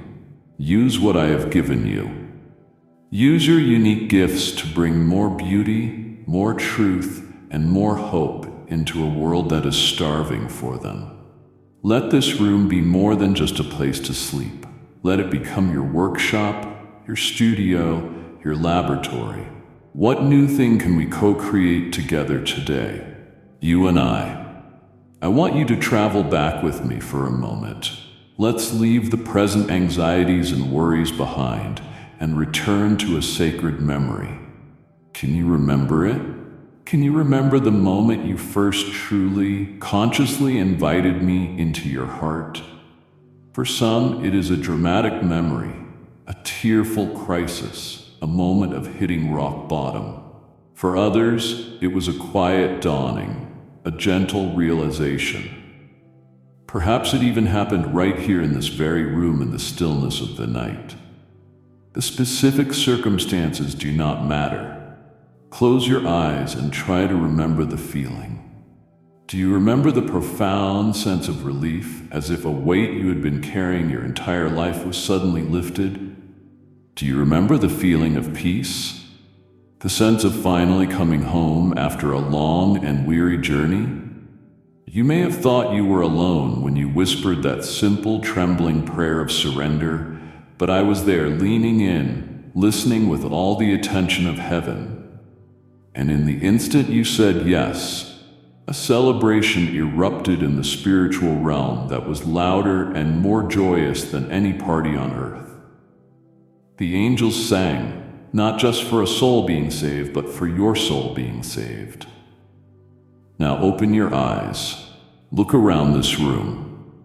My presence with you here today is not a new or temporary visit. It is a direct and unbroken continuation of that sacred moment. The relationship that we began then has never for 1 second ceased.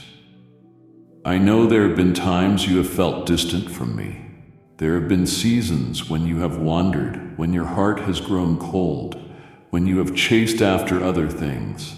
But even then, I never moved. I have never left you, nor have I ever forsaken you. That is my covenant promise to you.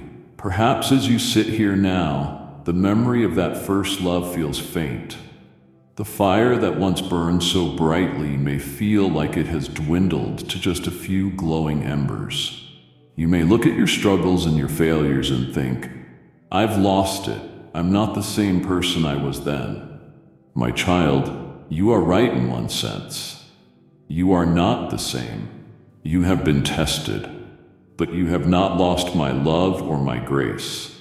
The same radical, unmerited, powerful grace that saved you in that first moment is the exact same grace that is here with you, sustaining you right now. It has not diminished one bit. So I am calling you, in the words I gave to my servant Paul, fan into flame the gift of God which is in you. Remember what it felt like to be fully known and perfectly loved. That love has not changed. It has not faded. It is here for you now, as real, as present, and as powerful as it was on that very first day. My beloved child, we have spent this precious time together in the sanctuary of your room. We have explored your heart. I have poured my comfort, my healing, and my strength into you. But now I must tell you the purpose of this intimate encounter. All the peace and power I am giving you is not meant to be hoarded and kept within these four walls. My presence here is not meant to lull you into a comfortable, permanent isolation from the world. No, I am filling you up in this private space for the express purpose of you being poured out as a blessing in the public square. Think of this room as your training ground. It is your spiritual locker room, the place where you meet with your coach, receive the game plan, and have your wounds tended to. It is a vital, essential, and holy place. But the game is not played in the locker room. This room is your base camp, but it is not the mountain you are called to climb. You were not created to live out your faith in hiding. A lamp is not lit to be placed under a basket, but on a stand where it gives light to all who are in the house. So now, as your loving Father and your commanding officer, I am commissioning you.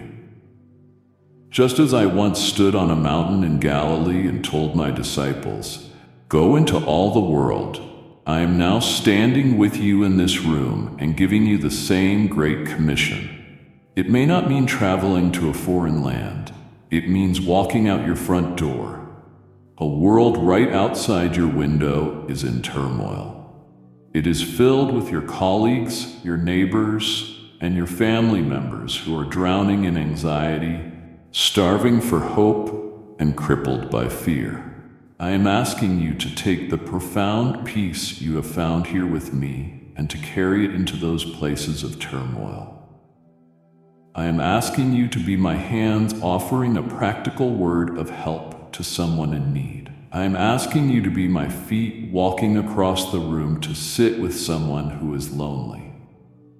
I am asking you to be my voice speaking a word of truth and encouragement to a soul that is starving for it. This is not a burden I am placing on you. It is the greatest privilege. It is the life of purpose you have been craving. And as you prepare to go forth from this room, know this with absolute certainty. You do not go alone. I go with you always, to the very end of the age. I have just armed you for your mission and called you my ambassador.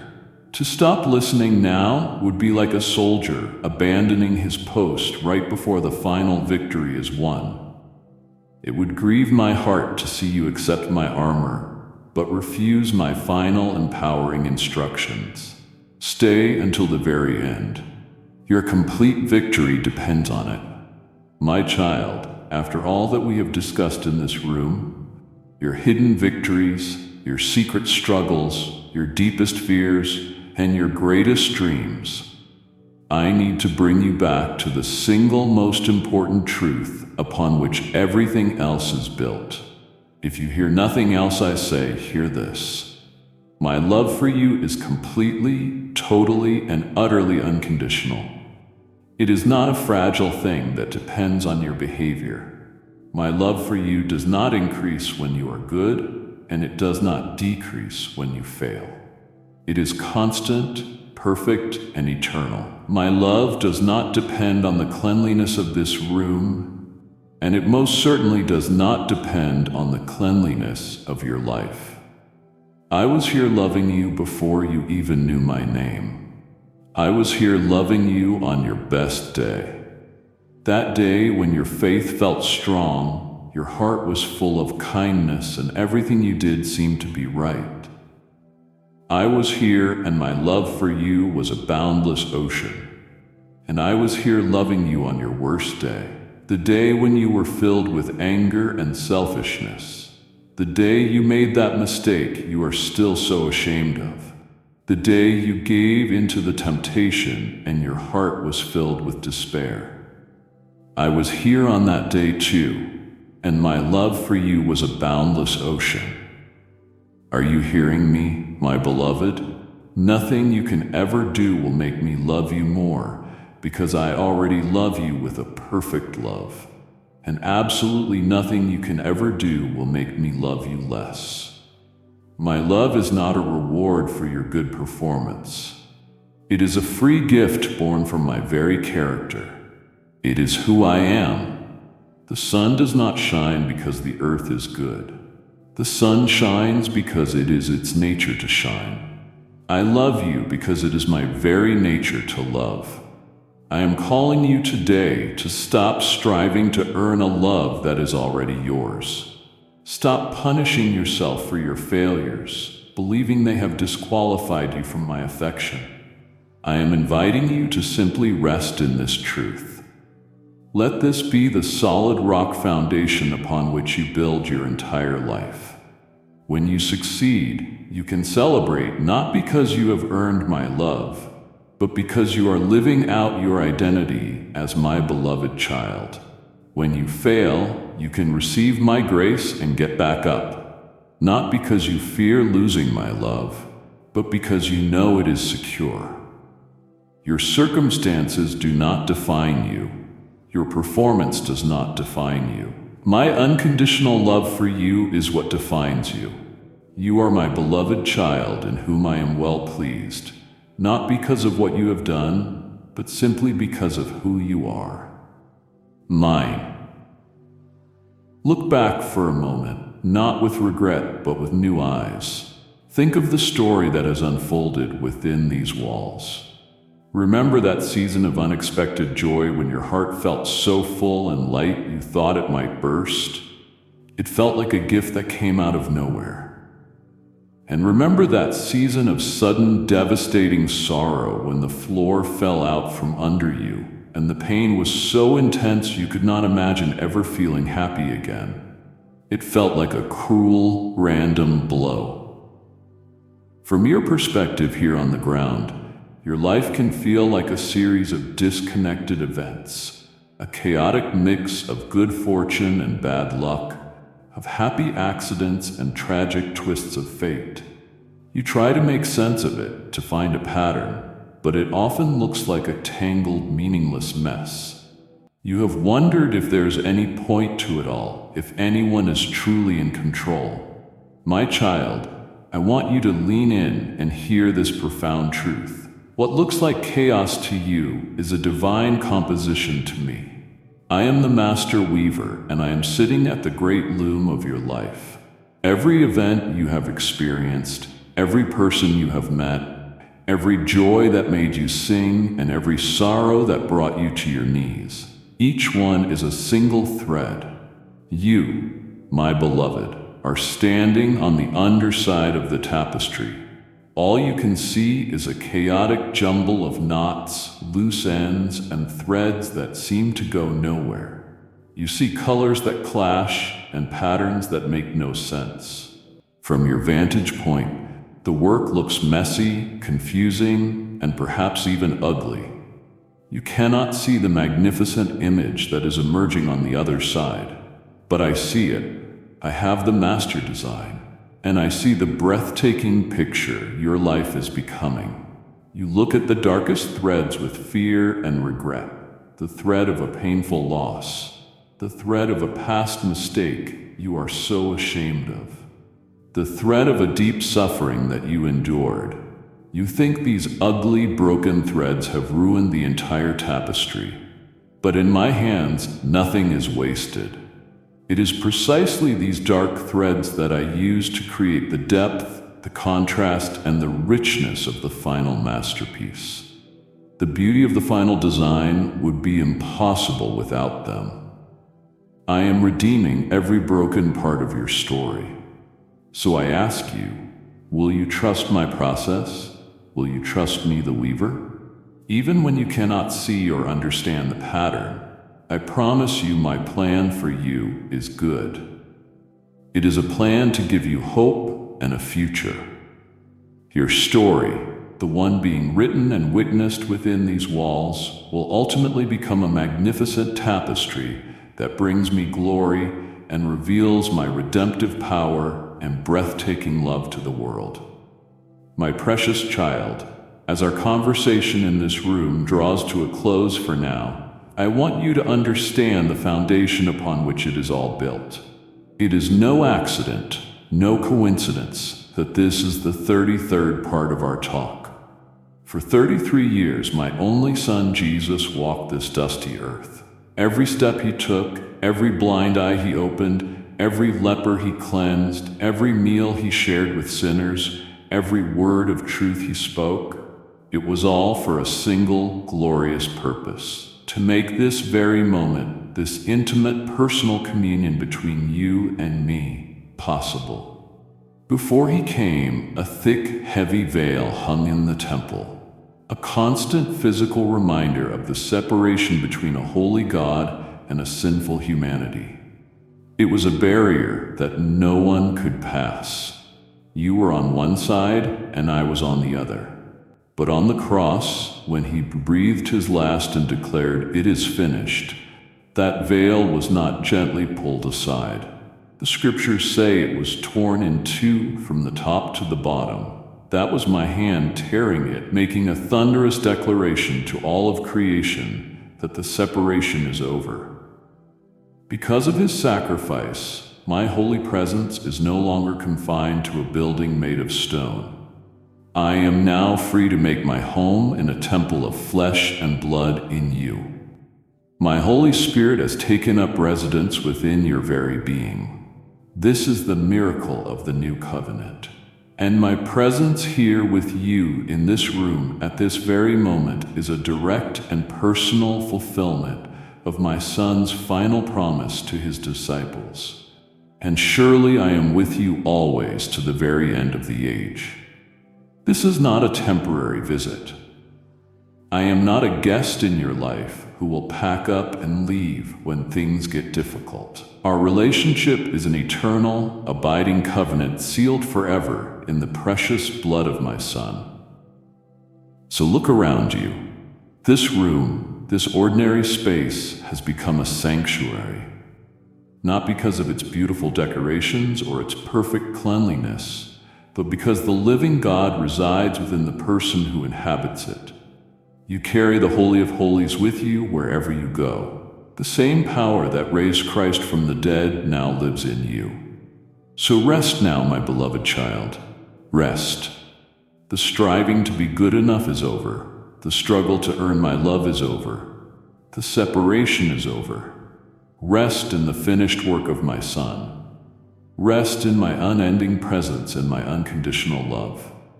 I am here, and I will be with you forever. Amen. Now that you rest in the finished work of my Son and my abiding presence, you may feel a holy fire to share this glorious news with a world trapped in striving. This fire is my own Spirit calling you to partner with me. For I have sent you just as the Father sent me, and I have declared, freely you have received, freely give. Your gift is not a donation. It is the manna that will feed a starving soul. The oil that will keep the lamp of this ministry burning brightly in the darkest corners of the earth. The veil is torn and the world must know. As you release this provision, I declare that your own oil and flour will not run dry, and the fire of my Spirit will burn ever brighter in your home. Answer the call. Fuel this great commission now through Super Thanks membership with a link below, and let your gift be the sound of the trumpet proclaiming my return. This holy conversation does not end when my voice fades, for my presence remains. I have declared that I am in your room. Now I call you to claim this truth as your own. Let the heavens hear and the earth bear witness to your faith. With boldness, I want you to write and declare for all to see. He is in my room right now. Make this not just a comment, but a spiritual banner raised in victory. Do it now and seal this divine encounter in your spirit forever. Amen.